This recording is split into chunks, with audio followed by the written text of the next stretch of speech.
Education ഫീൽഡിൽ panel ഉപയോഗിക്കുന്നുണ്ട്. അപ്പോൾ അത് എത്രത്തോളം എഫക്റ്റീവാണ് പാനൽ ഉപയോഗിക്കുന്നത്? പണ്ടത്തെ ഒരു ടീച്ചിങ് മെത്തേഡും ഇന്നത്തെ ഒരു ടീച്ചിങ് മെത്തേഡും വെച്ച് നോക്കുമ്പോൾ ഈ പാനൽ എത്രത്തോളം ഉപയോഗം ആണ്?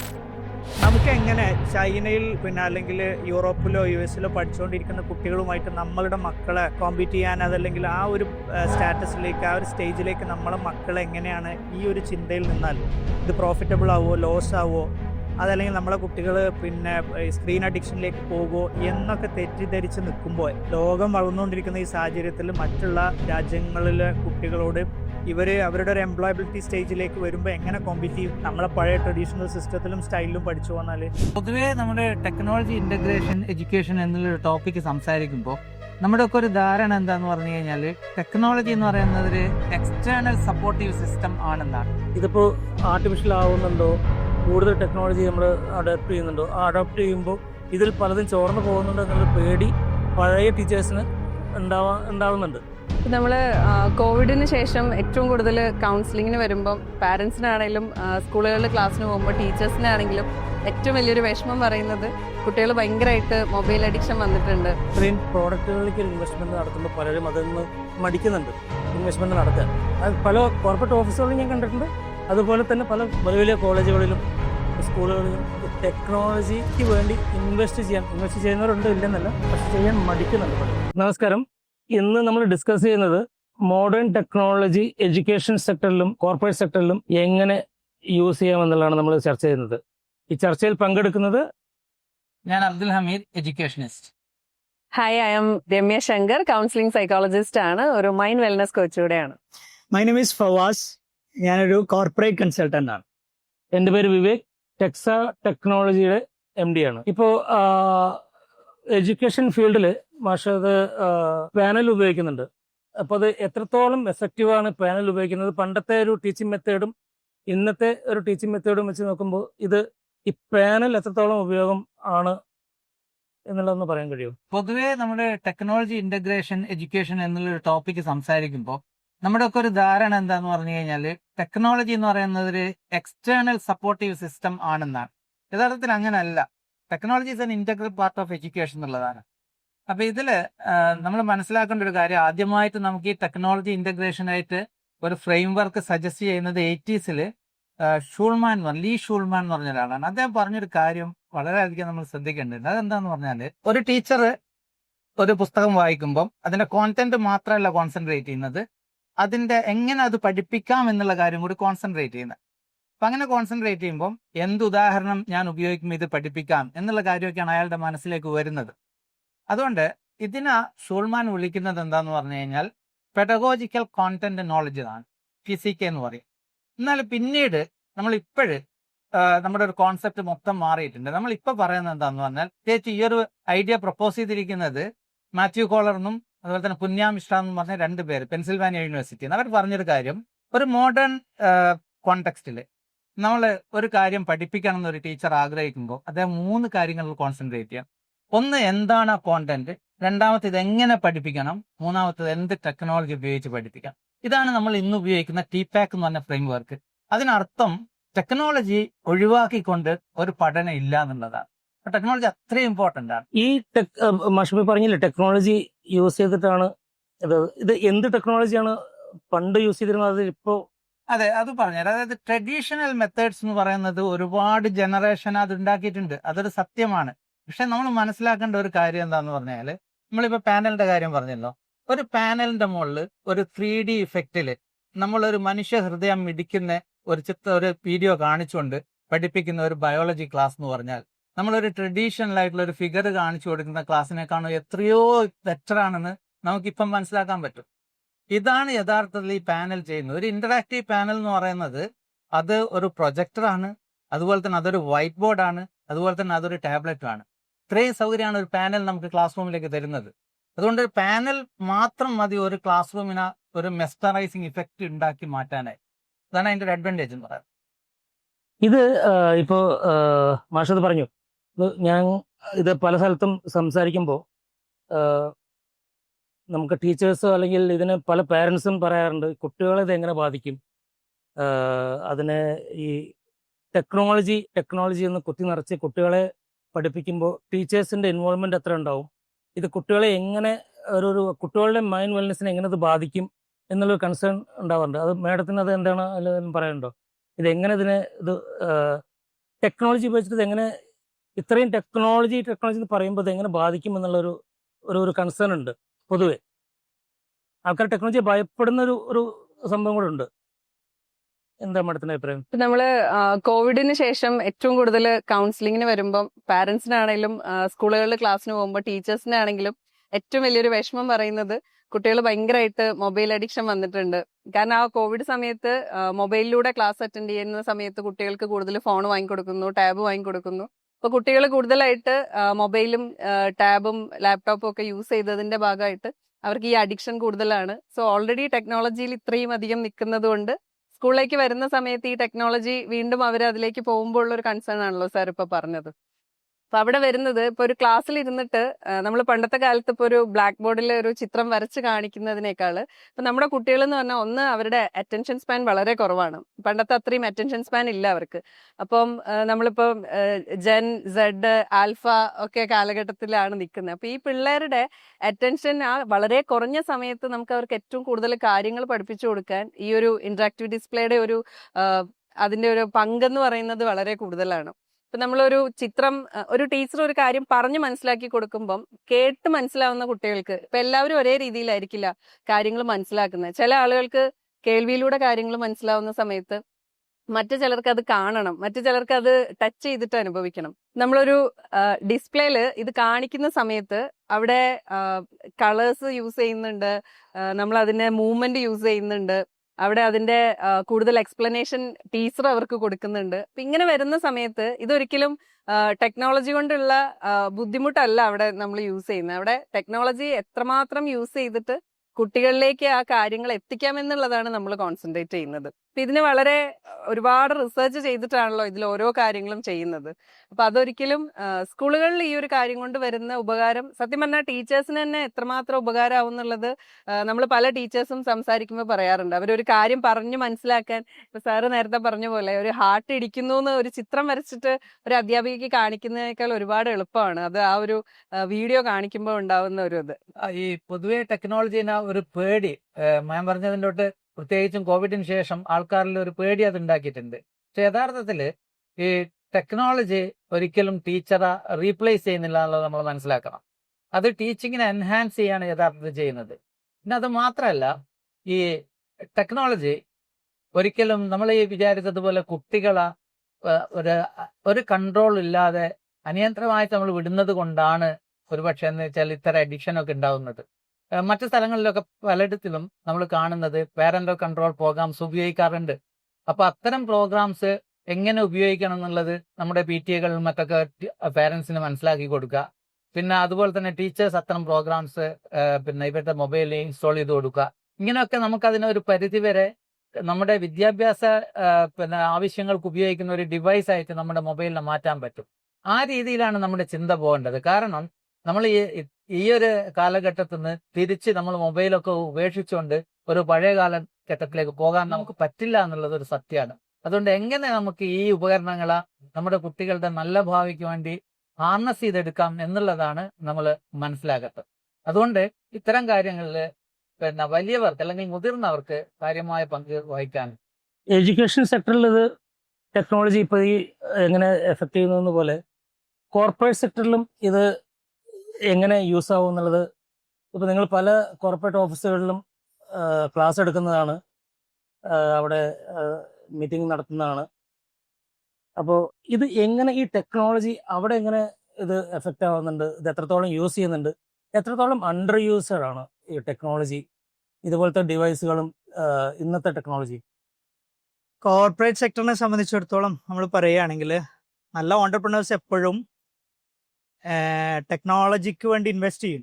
അവർ ഇൻവെസ്റ്റ് ചെയ്യുന്നതിന് മുന്നേ അല്ലെങ്കിൽ അവർ എത്ര ഇൻവെസ്റ്റ് ചെയ്യുന്നു എന്നുള്ളതൊന്നും എന്തല്ല അവിടെ റെലവെൻ്റ് അല്ല. കാരണം അവരുടെ പ്രൊഡക്ടിവിറ്റിയെ അവരുടെ റിസോഴ്സസിനെ സേവ് ചെയ്യാൻ പറ്റുമെങ്കിൽ, പ്രൊഡക്ടിവിറ്റി വർദ്ധിപ്പിക്കാൻ പറ്റുമെങ്കിൽ, പ്രോഫിറ്റബിലിറ്റിയിൽ എന്തെങ്കിലും വ്യത്യാസം കൊണ്ടുവരാൻ കഴിയുന്ന ഒരു ഇൻവെസ്റ്റ്മെന്റ് ടെക്നോളജിയിൽ ഏത് ടൂളായാലും എന്ത് കോൺസെപ്റ്റിലും വരുന്നുണ്ടെങ്കിലും അതിനെ അഡോപ്റ്റ് ചെയ്യാനോ അബ്സോർബ് ചെയ്യാനോ എപ്പോഴും കോർപ്പറേറ്റ് ലോകം റെഡി ആയിട്ടിരിക്കുകയാണ്. അത്തരം മാറ്റങ്ങൾ ഉൾക്കൊള്ളാൻ കഴിയാത്ത അതല്ലെങ്കിൽ ടെക്നോളജിയോട് പുറംതിരിഞ്ഞ് നിൽക്കുന്ന ഇൻവെസ്റ്റേഴ്സും എന്റർപ്രണേഴ്സും ഒക്കെ ഉണ്ടെങ്കിൽ അവരിപ്പോഴും പഴയ രീതിയിൽ അങ്ങനെ നിൽക്കുന്നുണ്ടാവും എന്നേ ഉള്ളൂ. അല്ലാത്തവരൊക്കെ എന്ത് ചെയ്യും? ഇപ്പൊ ലേറ്റസ്റ്റ് AI ടെക്നോളജീസ് ഒക്കെ വളരെ വ്യാപകമായിട്ട് ഉപയോഗിച്ചുകൊണ്ടിരിക്കുന്നുണ്ട് കോർപ്പറേറ്റ് ലോകത്ത്. കാരണം AI ഒരുപാട് റിസോഴ്സസ് സേവ് ചെയ്യാൻ എന്ത് ചെയ്യുന്നുണ്ട്, പറ്റുന്നുണ്ട്. നേരത്തെ സാറ് സൂചിപ്പിച്ചത് ടീച്ചേഴ്സിന്റെ സമയം ഒരുപാട് ലാഭിക്കാൻ പറ്റുന്നതാണ് ഇന്ററാക്റ്റീവ് പാനലുകൾ പോലുള്ളത്. പിന്നെ സമയം ലാഭിക്കുന്നതോടൊപ്പം തന്നെ അവരുടെ പ്രൊഡക്ടിവിറ്റി എന്ത് ചെയ്യാൻ പറ്റുന്നുണ്ട്, വർദ്ധിപ്പിക്കാൻ പറ്റുന്നുണ്ട്. അതേ കേസ് ഇവിടെയും അപ്ലിക്കബിൾ ആണ്. ഒരു മീറ്റിംഗ് ഇപ്പോൾ മുന്നേയൊക്കെ ഒരു മീറ്റിങ്ങിൽ പങ്കെടുക്കേണ്ട ആളുകൾ പല സ്ഥലങ്ങളിലായിരിക്കുമ്പോൾ ഭയങ്കര കോംപ്ലിക്കേറ്റഡ് ആയിരുന്നു അതിനെ കോർഡിനേറ്റ് ചെയ്യാൻ വേണ്ടിയിട്ട്. ഇന്നത് വളരെ സ്മൂത്താണ്, ഈസിയാണ്. അതിനേക്കാൾ ഉപരിയായിട്ട് ഇപ്പം പല ആളുകളും ഇന്ററാക്റ്റീവ് പാനലിനെ പോലുള്ള അതല്ലെങ്കിൽ പ്രൊജക്ടേഴ്സിനെ ടാബിനെയൊക്കെ പോലുള്ള ആളുകൾ മീറ്റിങ്ങിന്റെ ഒരു പർപ്പസിന് വേണ്ടിയിട്ട് മാത്രമാണ് എന്ത് ചെയ്യുന്നത്, ഉപയോഗിക്കുന്നത്. ഇത്തരം ടൂളുകളിലേക്ക് പിന്നെ പുതിയ AI ടൂൾസും കോൺസെപ്റ്റുകളൊക്കെ ഇൻ്റഗ്രേറ്റ് ചെയ്ത് കഴിഞ്ഞാൽ മാർക്കറ്റിങ്ങിൽ, CRMൽ, അതേപോലെ പ്രൊഡക്ഷൻ പ്രോസസ്സുകളിലൊക്കെ അതിനെ ഉപയോഗപ്പെടുത്താനും, പ്രൊഡക്ഷൻ പ്രോസസ്സിലൊക്കെ AI ഇൻ്റഗ്രേറ്റ് ചെയ്ത് കഴിഞ്ഞാൽ മില്യൺസിൻ്റെയും ബില്യൺസിൻ്റെയും കോസ്റ്റ് സേവിങ് നടത്തുന്ന കമ്പനികളുണ്ട്. നമ്മളെ ഈ നാട് പിന്നെ ഇവിടെ മലബാറിലും ബാംഗ്ലൂർ പിന്നെ അതേപോലെ ചെന്നൈ പോലുള്ള ഇൻഡസ്ട്രിയൽ സിറ്റീസിലൊക്കെ വളരെ നന്നായിട്ട് ഉപയോഗിച്ചുകൊണ്ടിരിക്കുന്നുണ്ട് ഇപ്പോൾ അത്. അപ്പോൾ ഞാൻ പറയുന്നത് എന്താന്ന് വെച്ചാൽ ടെക്നോളജിക്കൽ ടൂൾസ് എപ്പോഴും വളരെ പോസിറ്റീവായിട്ടാണ് ഓണ്ടർപ്രണേഴ്സ് എപ്പോഴും അതിനെ സമീപിച്ചിട്ടുള്ളത്. അത് ഇത് പറയുന്നതോട് കൂടി ഇപ്പോൾ ഒരു കോൺട്രവേഴ്സൽ ആവുമെന്ന് എനിക്കറിയില്ല. പക്ഷേ ഈ ഇതേ ഒരു കൺസേൺ ഇപ്പം നമ്മുടെ കോളേജും സ്കൂളുകളും അവരും ഇതും ഒരു ഇന്നത്തെ കാലത്ത് ബിസിനസ് ആണോ എന്ന് വെച്ചാൽ ഒരു എഡ്യൂക്കേഷൻ സ്ഥാപനം എന്ന് പറഞ്ഞാൽ അതും ഒരു മാഷതിനോട് എത്രത്തോളം മാഷൊരു എഡ്യൂക്കേഷൻ സ്ഥാപനം എത്രത്തോളം യോജിക്കുന്ന എനിക്കറിയില്ല. കാരണം ഇത് രണ്ട് ഒരു ഇതിൽ എടുക്കുന്നതാണ്. വിദ്യാഭ്യാസവും ഒരു മാനേജ്മെൻറ്റിനെ സംബന്ധിച്ചിടത്തോളം അതൊരു ബിസിനസ് തന്നെയാണ്. അപ്പോൾ അതിൽ ഇൻവെസ്റ്റ് ചെയ്യുമ്പോൾ നേരത്തെ അത് ഒരു വാക്ക് പറഞ്ഞുകൊണ്ടാണ് ഞാൻ അതിലേക്കൊക്കെ വന്നത്. ഇതിലേക്കൊരു ഇൻവെസ്റ്റ്മെൻറ്റ് നടത്തുമ്പോൾ, ഇത്രയും പ്രോഡക്റ്റുകളിലേക്ക് ഒരു ഇൻവെസ്റ്റ്മെൻറ്റ് നടത്തുമ്പോൾ പലരും അതിൽ നിന്ന് മടിക്കുന്നുണ്ട് ഇൻവെസ്റ്റ്മെൻറ്റ് നടത്താൻ. അത് പല കോർപ്പറേറ്റ് ഓഫീസുകളിലും ഞാൻ കണ്ടിട്ടുണ്ട്. അതുപോലെ തന്നെ പല വലിയ വലിയ കോളേജുകളിലും സ്കൂളുകളിലും ടെക്നോളജിക്ക് വേണ്ടി ഇൻവെസ്റ്റ് ചെയ്യുന്നവരുണ്ട്, ഇല്ലെന്നല്ല, പക്ഷെ ചെയ്യാൻ മടിക്കുന്നുണ്ട് പലരും. അതിനെക്കുറിച്ച് എന്താണ് പറയാനുള്ളത്? അത് എത്രത്തോളം ദോഷം ചെയ്യും? എഡ്യൂക്കേഷണൽ സെക്ടറിലേക്ക് ടെക്നോളജി അഡോപ്റ്റ് ചെയ്യുക എന്ന് പറയുമ്പോൾ നമ്മൾ അവിടെ ഒരിക്കലും പ്രോഫിറ്റ് ഓർ ലോസ് എന്നുള്ള ആ ഒരു പെർസ്പെക്റ്റീവിലല്ല അതിനെ എന്ത് ചെയ്യേണ്ടത്, എടുക്കേണ്ടത്. നമ്മളെ മക്കളുടെ വളർച്ച കൂടിയാണല്ലോ എഡ്യൂക്കേഷനിലൂടെ എന്ത് ചെയ്യുന്നത്, ഉദ്ദേശിക്കുന്നത്.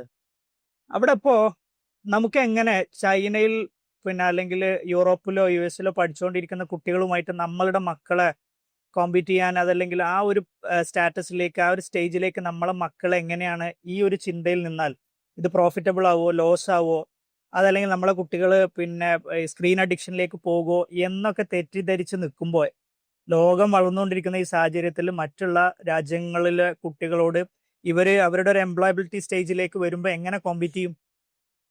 നമ്മളെ പഴയ ട്രഡീഷണൽ സിസ്റ്റത്തിലും സ്റ്റൈലിലും പഠിച്ചു വന്നാൽ ഈ ഒരു പെർസ്പെക്റ്റീവിലൂടെ നോക്കിക്കണ്ടാൽ ഗവൺമെന്റ് സ്കൂളുകളും കോളേജുകളും പോലും ആദ്യം എന്ത് ചെയ്യാൻ ശ്രമിക്കും? ഇപ്പോൾ എവിടെയാണോ ഏറ്റവും മോസ്റ്റ് മോഡേൺ ടെക്നോളജി അവൈലബിൾ ആയിട്ടുള്ളത് അത് നമ്മളുടെ ഇൻസ്റ്റിറ്റ്യൂട്ടുകളിലേക്കും കൊണ്ടുവരാൻ വേണ്ടിയിട്ട് അവർ പരിശ്രമിക്കാൻ ചെയ്യാം. അതിൻ്റെ ഒരു ലോങ് ടേം പിന്നെ കാഴ്ചപ്പാടാണ്, ഒരു വിഷനാണ് നമുക്ക് അവിടെ എന്ത് ചെയ്യേണ്ടത്, വേണ്ടത്. പിന്നെ തീർച്ചയായിട്ടും ഒരു സ്ഥാപനം നടത്തിക്കൊണ്ട് പോകണം എന്നുണ്ടെങ്കിൽ കോസ്റ്റ് ഇൻവോൾവ് ആണല്ലോ. അപ്പൊ സ്വാഭാവികമായിട്ടും മാനേജ്മെന്റ് പിന്നെ ഇൻവെസ്റ്റ്മെന്റിന്റെ കേസിലൊക്കെ എന്ത് ചെയ്യും, ശ്രദ്ധിക്കും.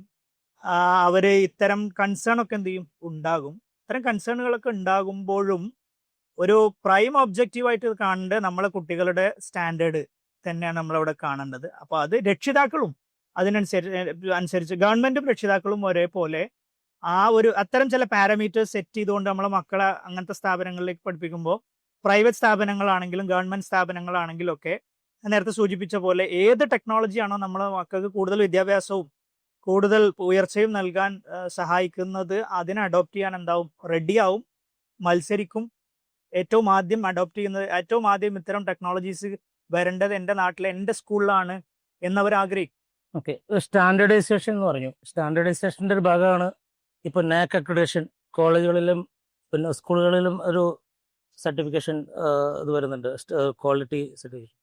ഇതിപ്പോൾ എത്രത്തോളം എഫക്റ്റീവാണ് എന്നുള്ളത്, അത് നാക് അക്രഡിറ്റേഷൻ എന്താണെന്നും കൂടി ഒന്ന് പറഞ്ഞാൽ ബാക്കിയുള്ളവർക്കും. ഇനി കുറേ കോളേജ് നാക് അക്രഡിറ്റേഷന് വേണ്ടി ശ്രമിക്കുന്നുണ്ട്. കുറേ കോളേജ് ഓൾറെഡി ആയിട്ടുണ്ട്. പലർക്കും അതിനെപ്പറ്റി കുറേ പിന്നെ അക്രഡിറ്റേഷന്റെ ഒരു ബേസിസ് എന്ന് പറയുന്നത് ഇന്റേണൽ ക്വാളിറ്റി ആണ്. എത്രമാത്രം ക്വാളിറ്റി നിങ്ങൾക്ക് പ്രൊവൈഡ് ചെയ്യാൻ പറ്റുന്നത് തന്നെയാണ് അതിന്റെ സ്റ്റാൻഡേർഡ് എന്ന് പറയുന്നത്. ഇപ്പൊ നാക് ഇത്രയും കാലം നമുക്കൊരു 7 സ്റ്റാൻഡേർഡ്സ് ആയിരുന്നു അവർക്ക് ഉണ്ടായിട്ട്. ഈ വർഷം മുതൽ അവർ ഈ 7 സ്റ്റാൻഡേർഡ്സ് നിർത്തിയിട്ട് ഒരു ബൈനറി അക്രഡിറ്റേഷൻ എന്ന് പറഞ്ഞൊരു പുതിയ പ്രോസസ്സിലേക്ക് പോവാണ്. ഇപ്പൊ ബൈനറി അക്രഡിറ്റേഷൻ എന്ന് പറഞ്ഞാൽ അവർ ഉദ്ദേശിക്കുന്നത് either accredited or not accredited ആണ്. നേരത്തെ ബി ഗ്രേഡ് അല്ലെങ്കിൽ B+ അല്ലെങ്കിൽ B++ എന്നൊക്കെ പറഞ്ഞിട്ട് കുറെ കാറ്റഗറി ഉണ്ടായി, അത് മുഴുവൻ ഒഴിവായികൾ. ഇപ്പൊ ആകെ either accredited or not accredited, ഇതാണ് ബൈനറി. ഈ ബൈനറിയിൽ 10 ക്രൈറ്റീരിയ ആണ് വരുന്നത്. ആ 10 ക്രൈറ്റീരിയയിലുള്ള ഒരു പ്രധാനപ്പെട്ട ക്രൈറ്റീരിയയാണ് ടെക്നോളജി എന്ന് പറയുന്നത്. അതായത് നമുക്ക് നമ്മുടെ ക്ലാസ് റൂംസ് ഒക്കെ കൂടുതൽ ഇന്ററാക്റ്റീവ് ആവണം. അതുപോലെ തന്നെ എന്ത് ചെയ്യണം എന്ന് പറഞ്ഞാൽ, ടീച്ചർ എന്ന് പറഞ്ഞാൽ പണ്ടുള്ളതുപോലെ ഒരുപാട് വിവരം ഉണ്ടായിരിക്കുക, ആ വിവരം ഇങ്ങനെ പകർന്നു നൽകുക, ഈ കോൺസെപ്റ്റ് ഒക്കെ പോയി. നമ്മൾ ടീച്ചറെ ഇപ്പം നമ്മൾ വിളിക്കുന്നത് ഒരു ഫെസിലിറ്റേറ്റർ എന്നാണ്. ആ ടേമിയൻ അങ്ങനെയാണ്. ഇപ്പൊ ടീച്ചർ എന്ന് വെച്ചാൽ ഒരു പഠിക്കാനുള്ള സൗകര്യം ഒരുക്കുക എന്നുള്ളതാണ് ടീച്ചറുടെ ഡ്യൂട്ടി എന്ന് പറയുന്നത്. അപ്പൊ നമ്മൾ അതിനുള്ള സൗകര്യം ഒരുക്കി കഴിഞ്ഞാൽ കുട്ടികൾ എന്ത് ചെയ്യും എന്ന് പറഞ്ഞു കഴിഞ്ഞാൽ നോളജ് ക്രിയേറ്റ് ചെയ്യുന്നതാണ്. നമ്മളിപ്പോ പറയുന്നത് കൺസ്ട്രക്റ്റിവിസം എന്ന് പറഞ്ഞ ഒരു കോൺസെപ്റ്റ് ആണ് നമ്മളിപ്പോ ഫോളോ ചെയ്യുന്നത്. ഈ കൺസ്ട്രക്റ്റിവിസത്തിന്റെ അടിസ്ഥാനം എന്ന് വെച്ചാൽ knowledge is constructed in the class room എന്നാണ്. അത് കുട്ടികളാണ് കൺസ്ട്രക്ട് ചെയ്യുന്നത്, കുട്ടികളാണ് അതിന്റെ ഓണർ. ഈ ഒരു രീതിയിലുള്ള വിദ്യാഭ്യാസമാണ് നമുക്ക് കൊടുക്കേണ്ടത്. അതില് ഈ ടെക്നോളജിന്റെ പങ്ക് വളരെ വലുതാണ്. നമുക്കൊരു ഇന്ററാക്റ്റീവ് ആയിട്ട് ഒരു ക്ലാസ് നടത്തണമെങ്കിൽ നമ്മൾ ഇത്തരം ടെക്നോളജി ഉപയോഗിച്ചേ മതിയാവും, ഇല്ലെങ്കിൽ പറ്റില്ല. മാത്രമല്ല, ഞാൻ പലപ്പോഴും ഇപ്പൊ AI ഒക്കെ ഉപയോഗം ക്ലാസ്സിലേക്ക് വരുമ്പോൾ എനിക്കതിൽ ഏറ്റവും ഇൻട്രസ്റ്റിംഗ് ആയിട്ട് തോന്നിയിട്ടുള്ള ഒരു കാര്യം എന്താന്ന് പറഞ്ഞു കഴിഞ്ഞാല്, ഇപ്പൊ ഞാനൊരു ടീച്ചർ എന്നുള്ള നിലക്ക് ഞാനൊരു കോണ്ടെക്സ്റ്റ് ക്രിയേറ്റ് ചെയ്യുമ്പോൾ അത് എൻ്റെ ഇതുവരെയുള്ള അനുഭവങ്ങളും മറ്റൊക്കെ വെച്ചിട്ടായിരിക്കും. പക്ഷെ ഒരു AI സോഫ്റ്റ്വെയർ ഉപയോഗിച്ചിട്ടാണ് ഞാനൊരു കോണ്ടെക്സ്റ്റ് ബിൽഡ് ചെയ്യുന്നതെങ്കിൽ അതിനൊരു പർട്ടിക്കുലർ ഏജ് ലെവലും കൂടെ ഞാൻ കൊടുക്കുകയാണെങ്കിൽ ആ ഏജ് ലെവലിൽ ഒരു കുട്ടിയുടെ കോഗ്നിറ്റീവ് ഡെവലപ്മെന്റ് എന്താണെന്നുള്ളത്, ആ കോഗ്നിറ്റീവ് ഡെവലപ്മെന്റുമായിട്ട് ബന്ധപ്പെട്ട തിയറി AIക്ക് അറിയാം, AIക്ക് സെർച്ച് ചെയ്ത് കണ്ടുപിടിക്കാൻ പറ്റും. അപ്പൊ ആ ലെവൽ നമ്മൾ കൊടുക്കുമ്പോൾ ആ ലെവലിൽ ഒരു കുട്ടിക്ക് ഏത് രീതിയിലുള്ള ഒരു കോണ്ടെക്സ്റ്റ് ക്രിയേറ്റ് ചെയ്യണമെന്ന് AIക്ക് അറിയാം. അതുകൊണ്ട് അത്തരം കോണ്ടെക്സ്റ്റുകൾ എൻ്റെ ക്ലാസ്സിൽ ക്രിയേറ്റ് ചെയ്യപ്പെടുമ്പോൾ കുട്ടികളുടെ പഠനം, അതായത് കുട്ടികളെ കൺസ്ട്രക്റ്റിംഗ് നോളജ് എന്ന് പറയുന്ന ആ ഒരു പ്രോസസ്സ് ഒരു വേറെ ലെവലിലേക്ക് പോവുകയാണ്. ഇതാണ് ക്ലാസ്സിൽ നടക്കുന്നത്. അതുകൊണ്ട് ടെക്നോളജി ഇന്റഗ്രേഷൻ എന്ന് പറയുന്നത് ഒരു കോവിഡ് കാലത്തിന് അതിജീവിക്കാനുള്ള ഒരു സാധനമായിട്ടൊന്നല്ല കരുതേണ്ടത്. നമ്മൾ കരുതേണ്ടത് വെച്ചാൽ അത് ഞാൻ നേരത്തെ പറഞ്ഞതുപോലെ it's an integral part of education. അതുവഴി മാത്രമേ നമുക്ക് ഇനി പഠിപ്പിക്കാൻ പറ്റുന്നുള്ളതാണ്. നേരത്തെ നമുക്കിത് ഇല്ലാത്തത് കൊണ്ട് അത് പറ്റിയില്ല, പക്ഷെ ഇനി നമുക്ക് അത് ഉപയോഗിച്ച് പഠിപ്പിക്കാൻ പറ്റും. അത്രയും ഇമ്പോർട്ടൻ്റ് ആണ്. പിന്നെ ഇതില് ഒരു കാര്യം കൂടി പറയാം. നേരത്തെ ചോദിച്ചൊരു കാര്യം എന്താന്ന് പറഞ്ഞാല്, ഇതിന് എത്രമാത്രം ഇത് ഫ്രണ്ട്ലി ആണ് അല്ലെങ്കിൽ അതിനുള്ള സൗകര്യങ്ങൾ നമുക്കുണ്ട് എന്നുള്ളൊരു ചോദ്യം ഇതിൽ വരുന്നുണ്ട്. അതില് ഞാൻ മനസ്സിലാക്കിയൊരു കാര്യം എന്താ വെച്ചാൽ, നമുക്ക് ഒരു അവയർനെസ് ആൻഡ് ഗ്രാജുവൽ അഡോപ്ഷൻ എന്ന് പറഞ്ഞിട്ട് ഒരു സ്ട്രാറ്റജി ഉണ്ട്. ഇത് നമ്മൾ സാധാരണ ഇത്തരം സ്ഥാപനങ്ങളിലൊക്കെ ചെയ്യുന്നൊരു സാധനമാണ്. അതെന്താന്ന് പറഞ്ഞു കഴിഞ്ഞാൽ, ഒന്ന്, നമ്മൾ എക്സിസ്റ്റിംഗ് സ്റ്റാഫിന് ഇതിനെക്കുറിച്ച് ഇതിന്റെ ഇത്തരം കാര്യങ്ങളെ കുറിച്ച് അവെയർ ആക്കുക എന്നുള്ളതാണ്. രണ്ടാമത്തത് ഗ്രാജുവൽ അഡോപ്ഷൻ എന്ന് പറയുന്നത് ഒന്നിച്ചു ഒരു കൂട്ടൻ ടെക്നോളജിക്കൽ ഗാഡ്ജറ്റ്സ് ഇൻട്രൊഡ്യൂസ് ചെയ്യാന്നുള്ളതല്ല. എൻ്റെ ഞാൻ വർക്ക് ചെയ്യുന്ന സ്ഥാപനത്തിൽ ഞങ്ങൾ ഒരു പാനൽ മാത്രമാണ് വാങ്ങിച്ചത്, ഒരു പാനൽ മാത്രം. അത് ഞങ്ങൾ അവിടെ ഇൻട്രൊഡ്യൂസ് ചെയ്തു. അന്ന് അത് ഉപയോഗിക്കാൻ അറിയാവുന്ന 1-2 ടീച്ചേഴ്സ് മാത്രമായി ഉപയോഗിച്ചത്. ബാക്കിയുള്ളവരെല്ലാം അതിനെക്കുറിച്ച് ക്യൂരിയസ് ആയിരുന്നു.